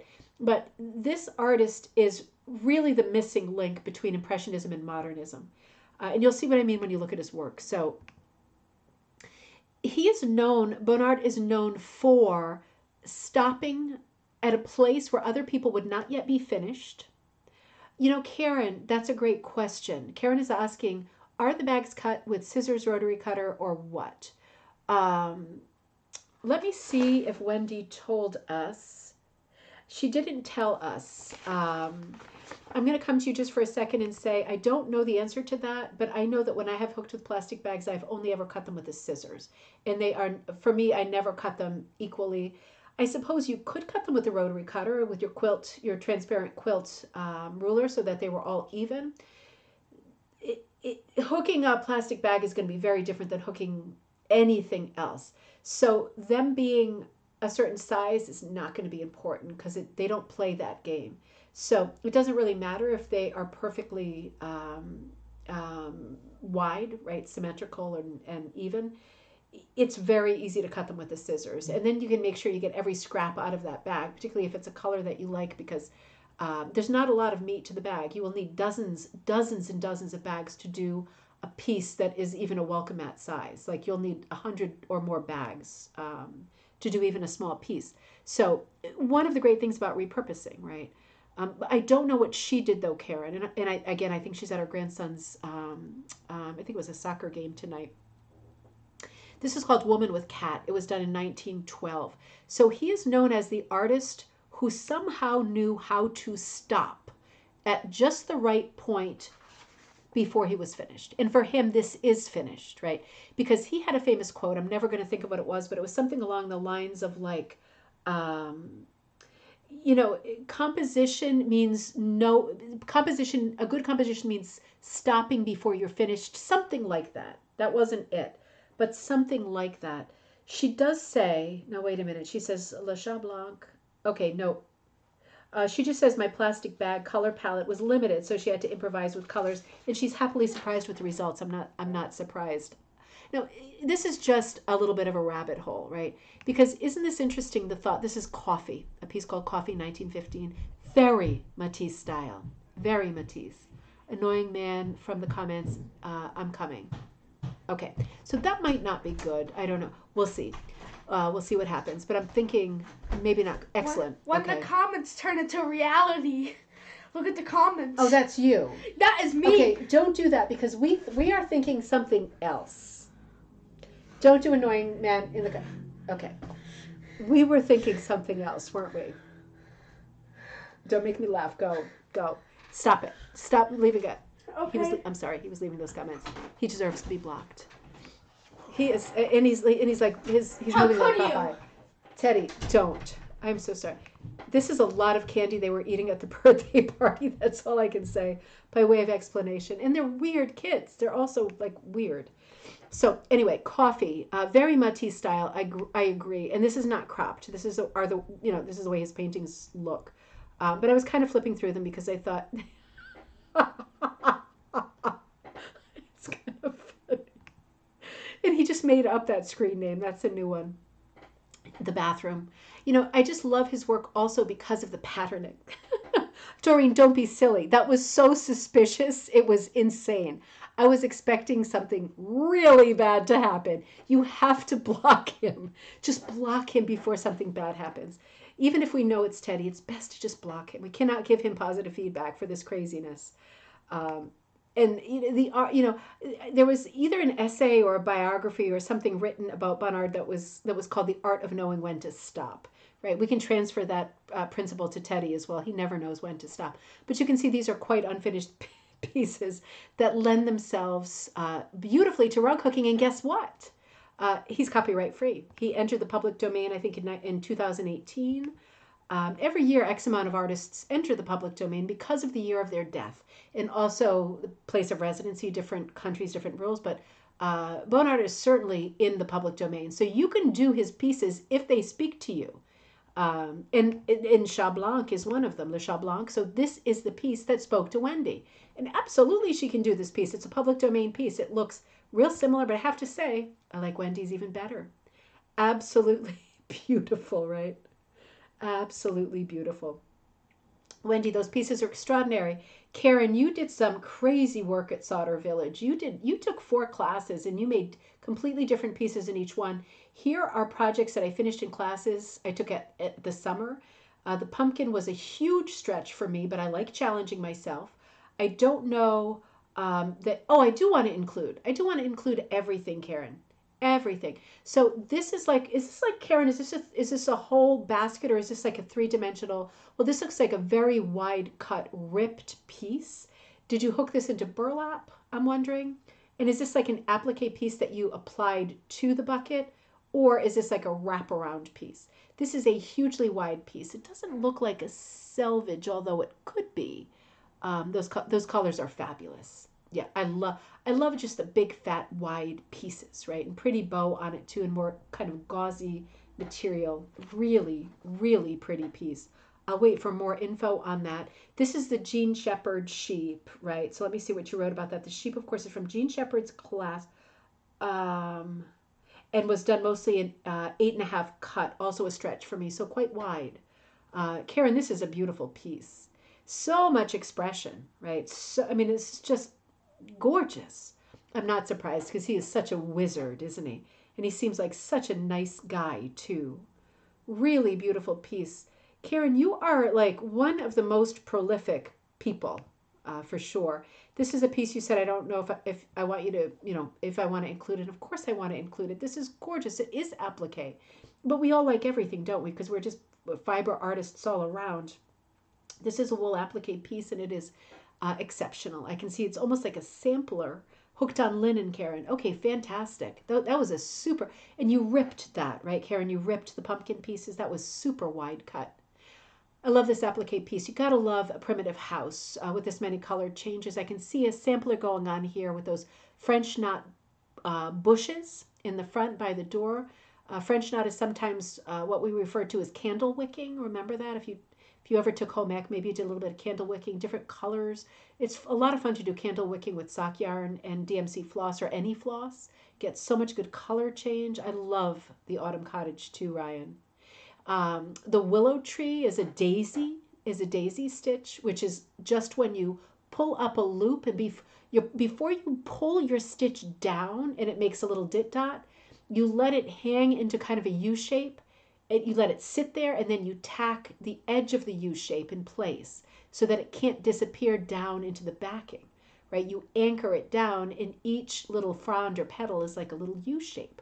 So it's actually a big loop with a tacked single stitch at the head of each loop. That's how you get that pretty daisy stitch. It's super easy. You've got all kinds of turkey tracks, which is like a crazy quilt stitch on the edges. That's another one if you're looking in the border of it, where you just got your thread that you're pulling up, and before you pull it all the way back down, you just you hook a part of it, drag it across, and start a new stitch, and it makes like a turkey track, right? Really, really beautiful. Ryan says homes in this style remind me of the Beverly Buchanan's work. Oh, rabbit hole, y'all! I don't know her work, so Ryan, can you send that to me like on Gmail or on Facebook, because I want to check that out, and I don't want to miss it. Now that I have the Daphne Blake reference, I got the check mark in that box, but I need the Beverly Buchanan check mark too. I love the windows glow. You know, the stitching outside the windows too, I think is really helping with the look of it glow. And look at all those little pumpkins sitting there. I absolutely love this piece, Karen. I love this piece. Super glow. Oh, this is a nice piece too. I didn't see this one. Karen, what's this? Why? Oh, this is oh, yep. I just finished the third and final at the biennial project. Okay, this is from the biennial, which was a punch needle project taught by Colleen Faulkner. Way too much background to punch for my liking, but otherwise I really enjoyed it and learned lots. That is a lot of background. You did a lot with movement in the background, though. You did great with this piece. That is a punched piece. That is super, super fine. Super fun. Look at all that shadow and stuff in those petals. Look at the movement of those petals like little angel wings. So, so pretty. Karen, those are gorgeous pieces. Colleen. Oh, I hope you got my message. Colleen Tiefenthal of Beech Nut Studio. So check out Beech Nut Studio. That is her company this weekend. Colleen does the most exquisite patterns. I just love this so much. I felt like doing push-ups when I saw it. I really did. It energized me so much when I got this email. Colleen sent this nearly complete 32 by 30 in an 8 cut. This rug is a nod at the primitive style of hooking created for the Historical Society of Cecil County, Maryland, with assistance from the Maryland State Arts Council, designed and hooked by Colleen of Beech Nut Studio. That is herself the elf right here in the thread, right? Depicts the town of Elkton in 1787 when it was incorporated as the county seat.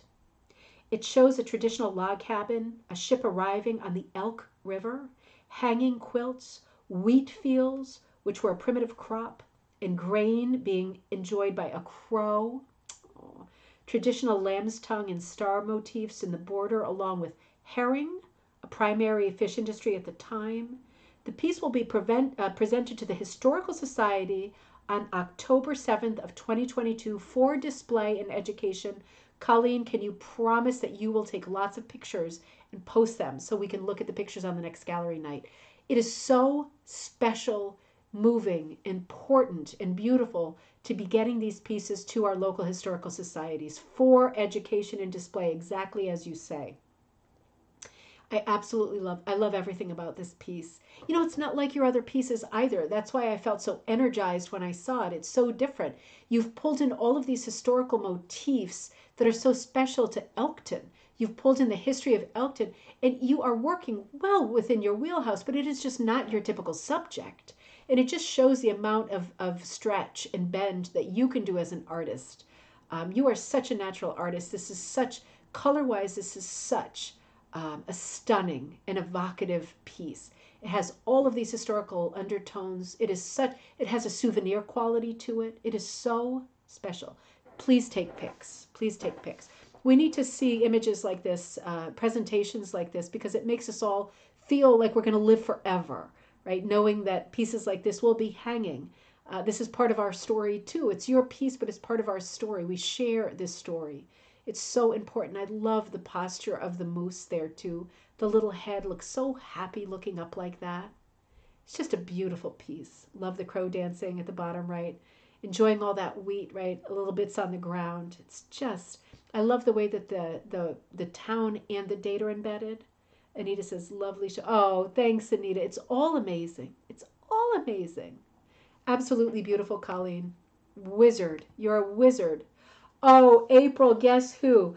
I'm attaching a picture of my adorable granddog, Marley. The other photo, and I'm about to come to it, is a picture of the hooking that I did from this photo. So look at this face. What breed of dog is Marley? I mean, this looks like a familiar dog, but I don't know the breed. Like the long hair on the ears and all of the wrinkling. Is it like a cross of breeds, or is it like a specific breed? Because it doesn't look familiar, but come on. Look at this little face. It's going to be finished as a pillow. Donna Harkman drew the pattern, dyed the gold and brown wools, and helped me with the hooking of it at a workshop last October. It is April. This is going to be, it already is. I mean, it already is. As a pillow, it's just unreal. You did so well with this piece. Color-wise, this is just the personality of the dog, that sweetness, that openness, the questioning little eyes, warm eyes, but questioning eyes. Such a cute pup. I know. It's a big wow, isn't it? It's absolutely lots of wows. It's a beautiful piece. April, your work is so good. Is so good. Love the shadowing on the snout too, and on the tongue. I mean, this is hard. You know that this is hard if you've been working and hooking and punching. You know that this is hard. Super face, well done. I think she's a golden slash Sharpei mix. Well, that makes sense. That accounts for the wrinkles and the longish hair, right? April's, what a cutie Marley is. What a beautiful piece. You done great. Absolutely great.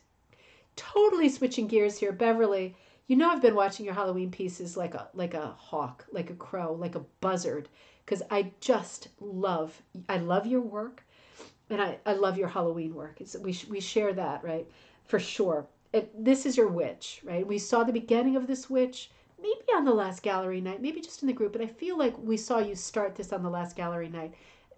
Bumpy landing for this witch with the hat flying off, landing head first, the boots kind of to continue the Scooby-Doo motif, kind of a ruh-roh, kind of a landing. Beautiful marble cake background, hit or miss style. Look at the great color changes on the costume of the witch. Unexpected. I love the costume on the witch. I love the colors. Right? I love the blockiness. It has a rainbow quality to it. It's so smart and it's so different. And she reads as a witch. Absolutely love it. You say, this is a picture of my pumpkin. Oh, sorry, wait, your witch. So this one's different. You must have done this dyeing, right? Because you always, Beverly, do crazy dyeing. You're dyeing all the time. Absolutely love it. The title is perfect. Smiled. The second I saw the upside down witch, absolutely. Want to do one into a tree, absolutely. Such a fun motif, such a great joke, such a great seasonal rug. The grass, I can't leave the slide without talking about the grass. The grass is so beautiful. Has that little touch of autumn, right? I see the kind of like little burnt quality, those little darks in there, right? It has that little flavor of autumn and the flowers coming up that are mimicking the color of the witch's costume. It's a smart piece. It's a really smart piece design-wise. It is fantastic. This is a classic V, the letter V composition. We talk about this all the time. You've got a very strong V here that you have carried into the witch's costume. Really smart. A V is one of the strongest motifs that you can have in composition. You don't have to use these sort of primary and basic composition elements, but when you do, you're going to get a home run like this, right? So it's a good thing to think about when you're designing, going to these very strong letters like an X, like a V, like an H, that give you these great compositions. Yes, I dyed. The background is 4 colors of blue. I dyed in jars. Fantastic. And this is yarn, Beverly, right? This is all yarn. Absolutely beautiful. I loved her, and I loved your pumpkin court rug. Absolutely loved it. And you're dyeing for this one too, right? I dyed for the border. Absolutely beautiful. Absolutely beautiful. I love the totem of pumpkins, and I love this play with the different colored pumpkins because the orange pumpkin is traditional. The white pumpkin we have come to recognize lately, and we have most recently been seeing this pistachio colored pumpkin. I think it's so smart to use him because this is something new and different. I love the pistachio pumpkin against this color green background, the celadon green background. I love the celadon green with all these different shades of orange and rust, all of these oversized acorns. This is a fun and folky piece. It's smart. All of these wild and wiggly kinds of stalky curls that we're seeing that are connecting the pumpkins to the oak leaves. Smart. It is all traveling together. It's carrying our eye across. I, love I haven't eaten anything. I haven't eaten anything yet. I just love this. I just love this. The little crow's wing, the repeat of the two black animals, the crow and the cat. Super whimsical, super smart. It is beautiful, the green. I just love these greens together because neither of them are a straight on green. They're both really unexpected greens. And on top of that, they're side by side. It's an uncomfortable blend, and that's why I love it, because they don't go.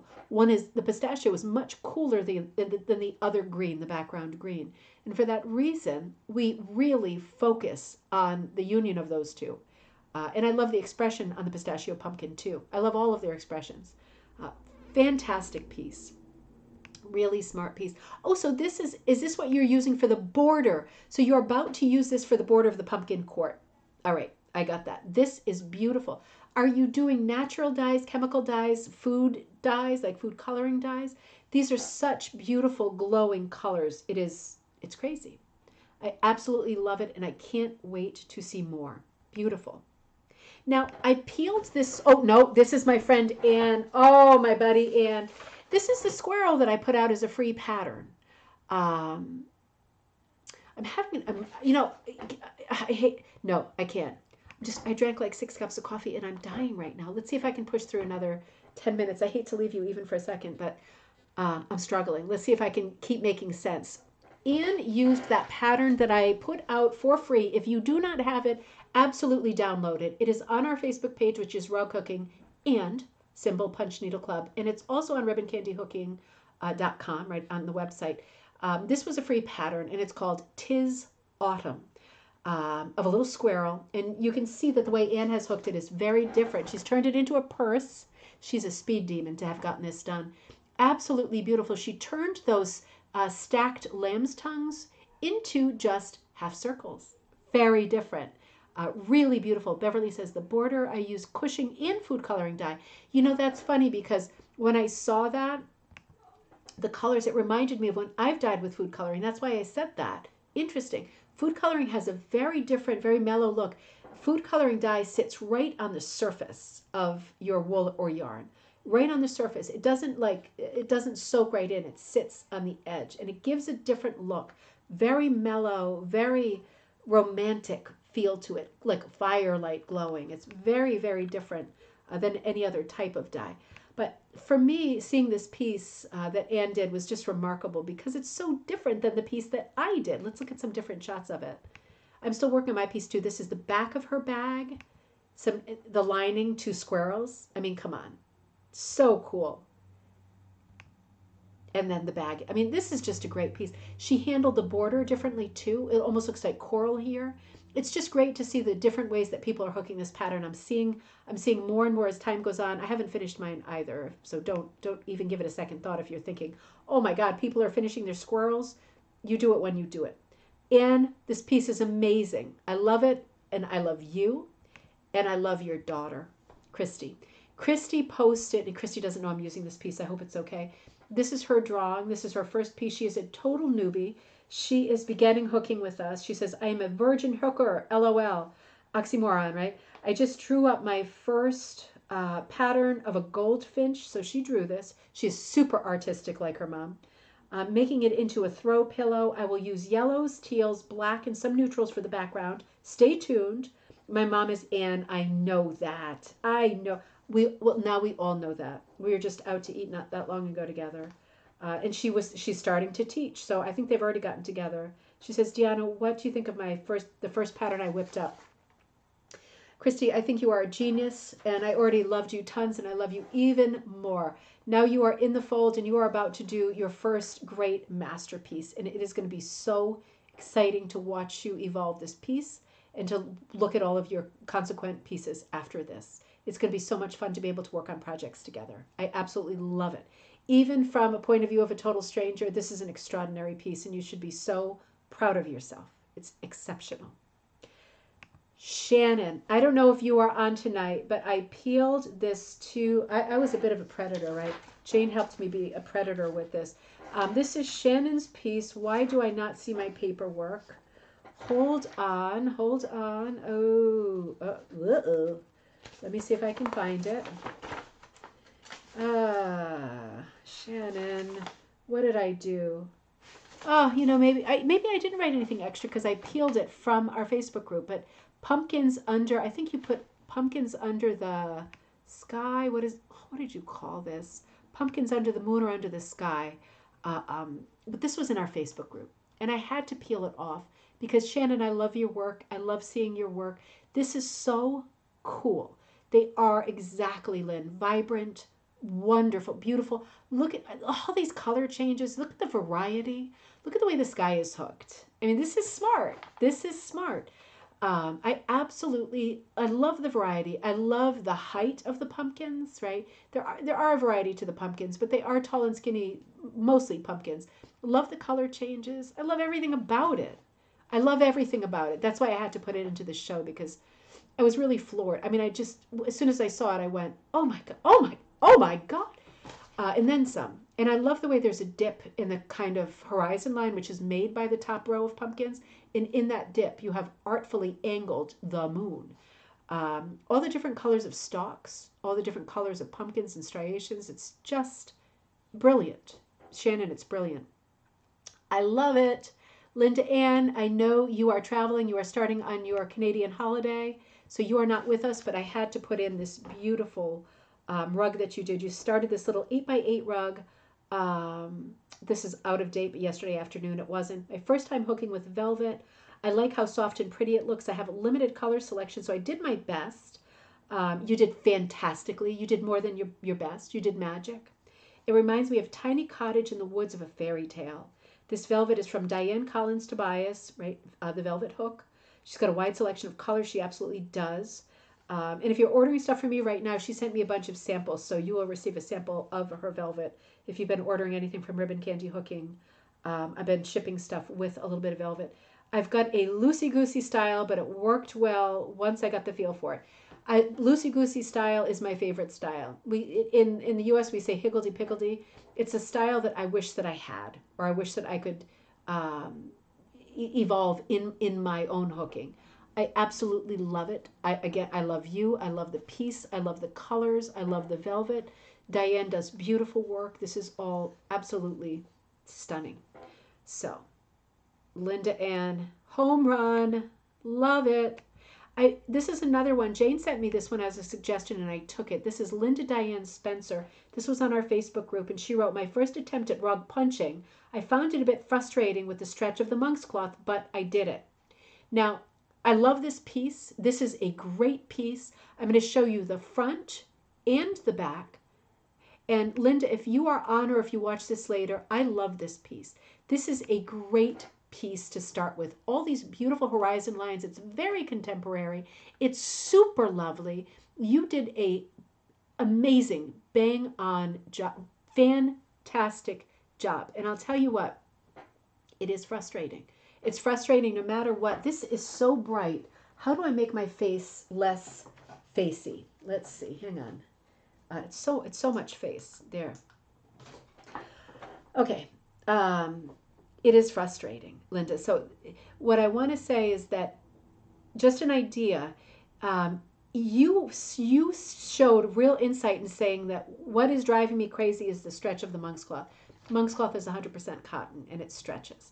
So you said that that's what's driving you crazy. That's smart because you offer that up. I'm thinking very specifically, I know exactly what's irritating you, right? So in my mind, I'm thinking, you know what I would do next time is to punch on rug warp, right? Poly rug warp or cotton rug warp.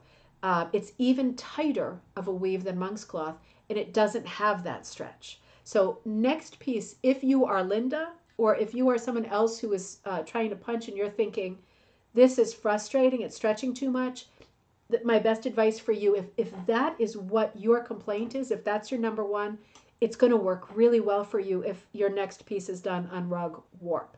Give it a try. It will make a world of. I'm not saying I like rug warp the best for punching. I'm not saying that it is the best. I'm saying that if stretching is your problem, then rug warp is going to be better for you. I feel very confident about making that statement. So let me keep going. I'm going to see how far we can get because we're right to the end. I ran my mouth too much as usual. Okay, so da da da da. Oh, my buddy Rebecca White Martin of Storyteller Wool. She's in Colorado, where she teaches a lot. She's one of my good buddies. Sometimes I like to play with stitches. This piece was really enjoyable and almost a punch needle meditation. I experimented and had fun. I didn't have any end goal in mind. I used an Oxford number 14 for the background and the number 10, 9, and 8 regular for the rest, often flipping my work to utilize both the front and back stitches. Right, so in other words, the wings are done with like the back stitch. They are lying flat, right? So she's using the wrong side, the side that you're punching as the right side, right? So this is one of the magic things you can do with a punch needle. I have just finished another piece, traditional hooking, where I did the same thing. Well, almost finished. It was so fun to create. So to just create, right? Rebecca is just one of my best buddies. She's so much fun. She's so smart. She's so talented. Her company is fantastic too. She sells beautiful wool. She teaches punch. She teaches everything. She's amazing. So you can see this is almost functioning as a sampler. Different kinds of punching. It shows you what you can do with different needles, different looks, with being willing to flip your piece backwards and forwards. Lots of technique, right? And like a meditation. Rebecca is so good to talk to. She's a very peaceful person. She's very good for me because I'm frenetic energy. She's very peaceful. And incidentally, if you are also someone who is seeking peace in your life, Rebecca introduced me to this app I have on my phone called Calm. It is fantastic. It is fantastic. Talk about meditation. It is fantastic. It's very thoughtful and a lot of fun. This is so Rebecca, and I love her, and I just wanted to put a piece of hers into the show. I thought lots of inspiration here. Another one of my great buddies, Kaz, was working on this piece. This was one of the free patterns for Patreon members. She said, I dyed samples using very skinny yarns last month. I experimented and punched them with Ultra Punch. So Ultra Punch is Russian punch, also known as miniature punch. I punched them with the Ultra Punch needle directly into wool. So not into backing, directly into wool, which is something that you can do. Try it, right? Make sure that your wool is willing to accept the loops, but you should be able to punch directly into most wools for shoresies. The pattern is a section of Hopeful Fisherman designed by myself, Deanna David, Ribbon Candy Hooking. So this is a piece that she's been working on and doing dyeing for. Again, this was a free pattern that I sent to Patreon members over the summer. You can see all her mason jars going, very methodical with her different colors of wool in them. She's got all her yarn happening here. She's submerging into the water. That's her heating source, right? Because if it's not summer and you still want to dye with mason jars, you can just submerge them that way. There's lots of ways, right, that you can skin the cat. I hate that saying. I shouldn't say that. I said that last time, right? You see how organized Kaz is. This is coming out so well, Kaz. It's so beautiful. So beautiful.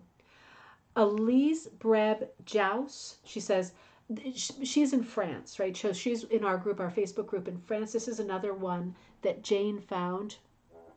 Oh, Karen, you're working to get Rebecca to teach a class. Oh, you absolutely should. You're in the same exact part of the country. Oh, I'm sure she would love to. She is so inspiring to be around. Elise Breb Jouse, Jouss, resident of France. This is a piece she's working on that's going to function like an applique piece. She punched this piece. And I just wanted to show this because I thought, maybe we don't get enough applique in our lives. That's entirely possible, isn't it? I don't. But this would be so great on the back of a jean jacket, something like that. She's working on rugging, Elise. She says, I'd like to sell a couple of my rugs so I could buy a frame and make bigger pieces. And I get that because, right, frames are going to be a thing in France. That the history of rug cooking is not present. And everything is going to have to be bought and imported or made. So it does make sense that with her Etsy store, she does want to sell some stuff so she can get some supplies and be working at a higher level and larger pieces. She is right now working at smaller scale. This was done with a Danella needle, which is sometimes called the, the egg beater, right? I should do a video with my Danella. We should do that. They're very, very expensive, these Danella needles, because they're vintage. So it's real hard to get a hold of them. But I just thought this was an extraordinary piece, and I thought it might move you to think about doing something like an applique piece. Another piece by my buddy Linda Ann that I think is over the top. This is the piece I used for the thumbnail tonight too. I've had this idea in my head for some time now. I'm really happy with how it turned out. Still need to block it and finish the edges. Fresh off the frame, my Mr. and Mrs. Squirrel rug. It's 15 by 24, all yarn, and some I dyed myself. Linda doesn't know I'm using this piece, and Jane suggested that I did, and I agree because we are all such good buddies here, right? If you're here and you're watching, we're all good buddies. We support each other. I wanted, and you know, Linda doesn't send me pictures of stuff that she's done. And she needs to knock that off. Am I right? Because these are fantastic, inspiring pieces. This is such a great, folky, fun, intelligent, colorful. Look at the confetti in the background of this piece. Look at the outline in this unexpected blue. Look at the color changes in the squirrel. It's not literal at all. Look at these classic Canadian split leaves. It's really much more common in Canada to give it, when you have an oak leaf like this, to give us a split up the center and do halvesies with color. And I think for me, Linda's signature thing are these stretched or pinched hearts, right? She like does a pinch-shaped heart where you're dragging it down a little and elongating it. She does this in a lot of her work. This is like your signature, Linda. I love this piece. I hope you don't mind that I used it, but I had to use it because it's fantastic and we all want to see it. So just know in the future, you know, that if you're going to make great pieces like this, whether you're Linda or someone else in our group, I'm going to find them and use them for gallery night, right? Because we all want to see them and we all want to enjoy them. Oh, and I meant to show you this earlier when we were talking about Boris at the beginning of the show. You see this brown yarn? This is a view of Wales outside Jane's window. Jane was working on dyeing, and she colored this yarn, right? So this is what she's using in Boris. This is like some color changes, right? So she's been working like a maniac on the dyeing of the yarn too. I thought this was just really amazing. Just amazing. So, yeah, and you know, this is acrylic yarn. So she was using Brown Bear. The colors, the recipe is called Brown Bear, and it's on the RIT, right? RIT dye, R-I-T website. So this is the Brown Bear. Fantastic. To be continued. Ryan, what can one say? Okay, this is not Ryan's piece. This is his holy grail. So I had to back up and first do a picture of this piece, which is called Grove. This is one of these vintage punch patterns that Ryan collects. And Ryan, you said way back when on our Facebook page, this was your #1 most wanted Holy Grail pattern, and it finally came up on eBay. And that made my heart tingle because I know that feeling. Not often enough, but when you're searching for something. This was on the cover of The Art of Speed Tufting. And finally it came up on eBay, and you ordered it, and you got it, and you said, I can't wait. And you started working on it, and as usual, you killed it. This piece is 7 feet by 5 feet. 7 feet by 5 feet. This piece at its shortest point is my height. Like, that's nutty. Ryan always does these epic pieces. Ryan, this is so amazing. I was watching you. I missed some of the progress, but I was watching you with this piece, and I absolutely love it. I can see why this was your like #1 must-have piece. It's such a classic, late sort of mid-century piece. The patterning on the tree trunks, that one white tree trunk that's hiding behind the others almost in a coy manner, so, almost like it's communicating with the other one that's like it, right? With the patterning on it. It's such a cool composition. It's a little bit like Ray Bradbury. It's a little bit woodsy. Something wicked this way comes. It has a bit of a spooky quality. It also has that strong sort of late 60s, 1970s feel to it. Beautiful repeat motif. A bit of a fairy tale quality to it. It is extraordinary. Nice technique, right? Stephanie, Ryan is like a crazy puncher. So good. So this is a close-up that you posted. I peeled some more pictures off. I think at this point you said something like 500 tails to trim. So, you know, when you're punching, there's a lot of work to do when you're done. So you knew when you flipped it over, there was going to be hundreds and hundreds of tails that you needed to trim, but my God. And your main thing about this, Ryan, not to bring up a sore subject, was it ripped while you were punching it. And that can happen with these vintage patterns, right? It absolutely can happen. And you ended up patching it. And when you patched it in a way that is the most common sense way to patch it, you added another piece of material, I'm guessing burlap hessian, behind it. And then you were forced to punch through 2 layers.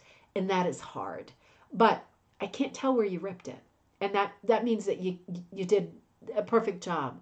That is a very highly technical problem to encounter. I don't know that I would have handled it as well as you obviously have, because the piece still exists. That's how I know in my childish way I wouldn't have handled it as well. I can't even see where the change was made and where you were hooking through 2 layers. Hooking through 2 layers in terms of tension is going to be different. But the fact that it has been done seamlessly means that you are the master. We already knew that you were the master, but you are now absolutely the unquestioned master of all time. You are the king. So this is absolutely beautiful. Melanie says, Ryan, if you get tired of that, I will gladly take it off your hands. It's good to put it out there, Melanie, because Ryan, sometimes you do sell your pieces, right? The Grove is absolutely amazing. Ryan, it's amazing. I love that piece. Aileen, I took this piece. I hope it's okay. I saw you posted this morning and I had to have it. Aileen Castles in Canada. This piece is called Every Child Matters. Rug design is by Lorna Julian. Sorry, wait a minute. A Mimkama artist. Warrior on the Hill in parentheses, showing 2 parents sheltering their children. Hooked by me with yarn, velvet, and beads. Part of an Every Child Matters initiative. So I could see that this was a statement piece, an important piece. Absolutely beautiful, beautiful imagery. I understood it had meaning and depth, and I loved this piece when I saw it, so I had to get it into the show. Oh my gosh. Lynn, I have got to show your other piece too. I think I have that next. I've only got a couple more pieces. I just wanted to show this because I thought I love the Every Child Matters. I want to hear more about this, and I think we'll learn more about this on Coffee Time. Look at the border, the way that it's shaped out in the whip stitching, how it's cropped at the corners. So different, so beautiful. Aileen, this is amazing. Hang on, wait a minute. Nope. Lynn, I'm looking for your... There we are. Oh, whoa. All right, Lynn, hold on. Let me find the text for this piece. Okay, I put the last stitch in today. Still needs steaming and binding. I hope she's going to love it. Am I reading the right text, Lynn? Lynn, who are you giving this to? I missed the first blurb. How did I do that? But you're on. Will you help us out? Who is this for? This is only my second piece. And of course it is packed. No, it's not. No, it's not. That looks fan. You know what? Packing is very, very common. It does not look like it's buckling or that it's warped. It's not even a thing. This looks fantastic. You say, but I will get better. Everybody gets better. But you know what? The thing with packing, and I hate to say this and be a Debbie Downer, sometimes when you pack, it doesn't get better. You pack always. You have to just keep reminding yourself. Super vibrant, right, Melanie? Super vibrant. You really love the needle punching. This is 100% wool, 4-ply, 26 by 46. This is absolutely beautiful. It's for your middle daughter. She wanted a Taurus, the Taurus symbol, and a lot of color. Taurus is the bull, right? A lot of colors. Well, man, you did it. Now, did you do this were you doing it as you went along, or did you kind of shape it out first, like spirograph style? It is so vivid. It is so beautiful. I love the color in the eyes. This bull has attitude. Right? He looks like he's about to breathe fire. This is so psychedelic, so contemporary, so colorful. It's just such a cool kind of zodiac-y everything. It's not limited to zodiac, right? It doesn't look like a genre piece. It's just a beautiful hit or miss piece. Second piece. It is amazing, Linda, isn't it? It's amazing. It's great to find your groove and to get in there and to nudge and stay, wiggle, make it your own. Don't worry about the packing. It's already on your mind. That's all it needs to be, is on your mind, because if you don't want to pack much in the future, you won't. And I remind myself not to pack too, right? It's hard, but this piece looks perfect. So don't even say the P word. It's perfect. I absolutely love it, Lynn. Absolutely love it. I'm going to show you a couple pieces I'm working on right now too, and that's how I'm going to end the show. I'm working on this piece right here. It's called Waiting for Cinderella. This is going to come out over the weekend at Ribbon Candy Hooking. No, wait a minute, Lynn. I want to come back to you. Lynn says, I took the technique from elementary school where you would scribble circles on a piece of paper and then color in different shapes. Oh, you've got to be kidding me. And yes, my daughter has attitude. Good for her. Good for her. Just like the mama bear. I like that. You just scribbled it in and colored as... You know what? You know what? We're just doing it. Everybody's just doing their thing. I'm so inspired that I'm gonna beat my. I can't do push-ups because I can't leave camera. And anyways, I'll pee in my pants because I've been waiting for so long. Everybody has such spunk, such attitude. You are also sassy. I love everything that you're doing. Everything. Last cameo of the night, right at the end. Well, I have two more things to show. I can't see your head. There. Okay, I'm here. The last cameo of the night. Yay. All right. I love you, last cameo.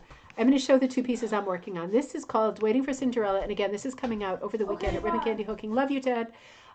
This is a hooked piece. And what's really cool about, what will be very cool about this piece, this is a very easy beginner's piece. There's patterned wool at the bottom. I'm trying to keep the price point quite low. I think I did this at 12 by 12, something like that. You see how there's a kind of pulled valance around the edge like a theatrical curtain?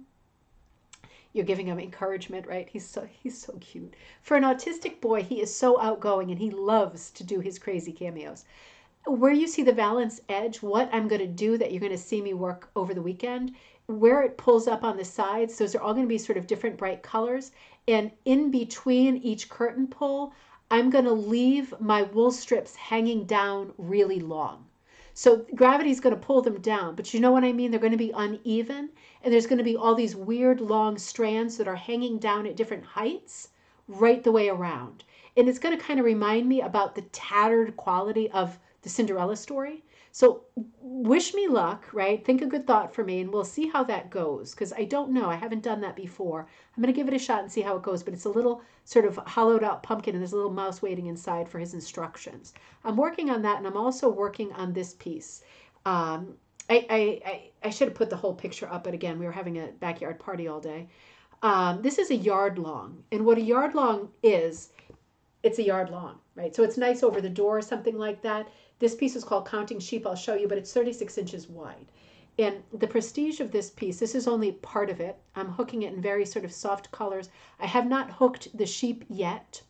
And let me show you one more version of it. This can be our last slide for the night. This is the other side of it. So I've got a long way to go. But what I'm doing with the sheep, I think there's 13 sheep. I wanted an uneven number. Again, it's called Counting Sheep. This will appear over Ribbon Candy Hooking as a kit over the weekend. What I am doing inside the bodies of each sheep, all 13 sheep are going to be hooked in roving, and it's going to be, each sheep is a different color of rainbow roving. What I mean by that is not solid, but I have like dozens of rovings that are mixed colors, bright rainbow colors, and each sheep is going to be a different rainbow color in this otherwise very sort of flat, soft kind of desert palette, kind of, I think, good for fall. So these sheep are going to pop up like crazy being hooked fairly three-dimensionally because I'm going to be hooking with roving and 13 different colors of roving from far away to close up, all in different poses. This is a very easy piece to hook too. Very simple, right? It's big. It's a yard long, right? But it's not difficult. So I'm working on those two pieces right now and all the Halloween pieces, but I hardly ever show you what I'm working on anymore because I'm crazy. And I thought, let me show you what I'm working on too. So those things are coming up. The sheep kind of look good the way they are. Thank you. I like them the way they are, but the whole idea for this piece, going back to when I took that road trip with my mother, I gave her for Christmas, not this past year, but the year before, the trip to Cape May in New Jersey. And we stopped at this yarn store in Cape May, and I bought so much roving. It was crazy. It was like, it was crazy. And I kept thinking, what am I going to do with it? And then I thought, oh, I want to create a composition where I'm using all different colors of roving, right? And they're sheep. And that's the joke, right? That there are so many different colors.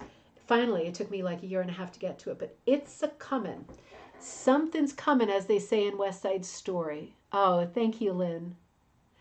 Thank you. I changed my glasses too soon. Thank you. We'll see how it goes. I love both pieces too, and I don't always love what I'm working on. I usually want to set it on fire. So I'm happy that these two are going as well as they are. Awesome gallery night. You're right, Lynn. Sorry I ran over. I never really know. But I don't like to rush things either. You all sent me beautiful pieces, and I wanted to get to all of them. Hey, you know what? As soon as we log off, it's time to start sending pieces for the next gallery night. So when I do gallery night in October, I'd like to do almost all Halloween themed pieces. Now, I don't want you to think I'm going to go over the top with Halloween this coming month, but I might go over the top with Halloween this coming month, just because I love to celebrate everything, right? And Halloween is one of those things. I'm not Wiccan, and I'm not, whatever you feel, whoever you are, however you are. The thing about Halloween is that it is centuries and centuries in the making, and all of those people who came before us, who added like a snowball their traditions onto the traditions before, and now we end up dressing up and knocking on people's doors and giving candy. None of it makes sense, but it's the product of hundreds of years of the people who came before us evolving this holiday, like all the holidays. I want to celebrate it big. So for gallery night next month, please send mostly autumn and Halloween pictures, because I want it to be a full blast. And then we'll return to our normal program of just straight up gallery nights in the next month. Have a great weekend, everybody. Be looking for some new stuff on ribbon candy hooking. If you're friends with me on Facebook, I'm about to post the pictures from our crazy party or carnival this afternoon. Hope you have a great weekend. If you need me, I'm at ribboncandyhooking@gmail.com. I am here this weekend filling orders. Next weekend, I'll be in Madison, Connecticut at Madison Wool doing the pumpkin sugar skull faces. I'll be teaching that in person there. Look for designing like the fairy tale storybook and all of the other Zoom online classes that are coming up with me. Lots of stuff for you on ribbon candy hooking. New stuff coming up. Have a wonderful weekend. Spoil yourself. The weather is changing so quickly, isn't it? It's freezing right now. But you know where to find me. And otherwise, I will find you on Monday at coffee time, noon Eastern Standard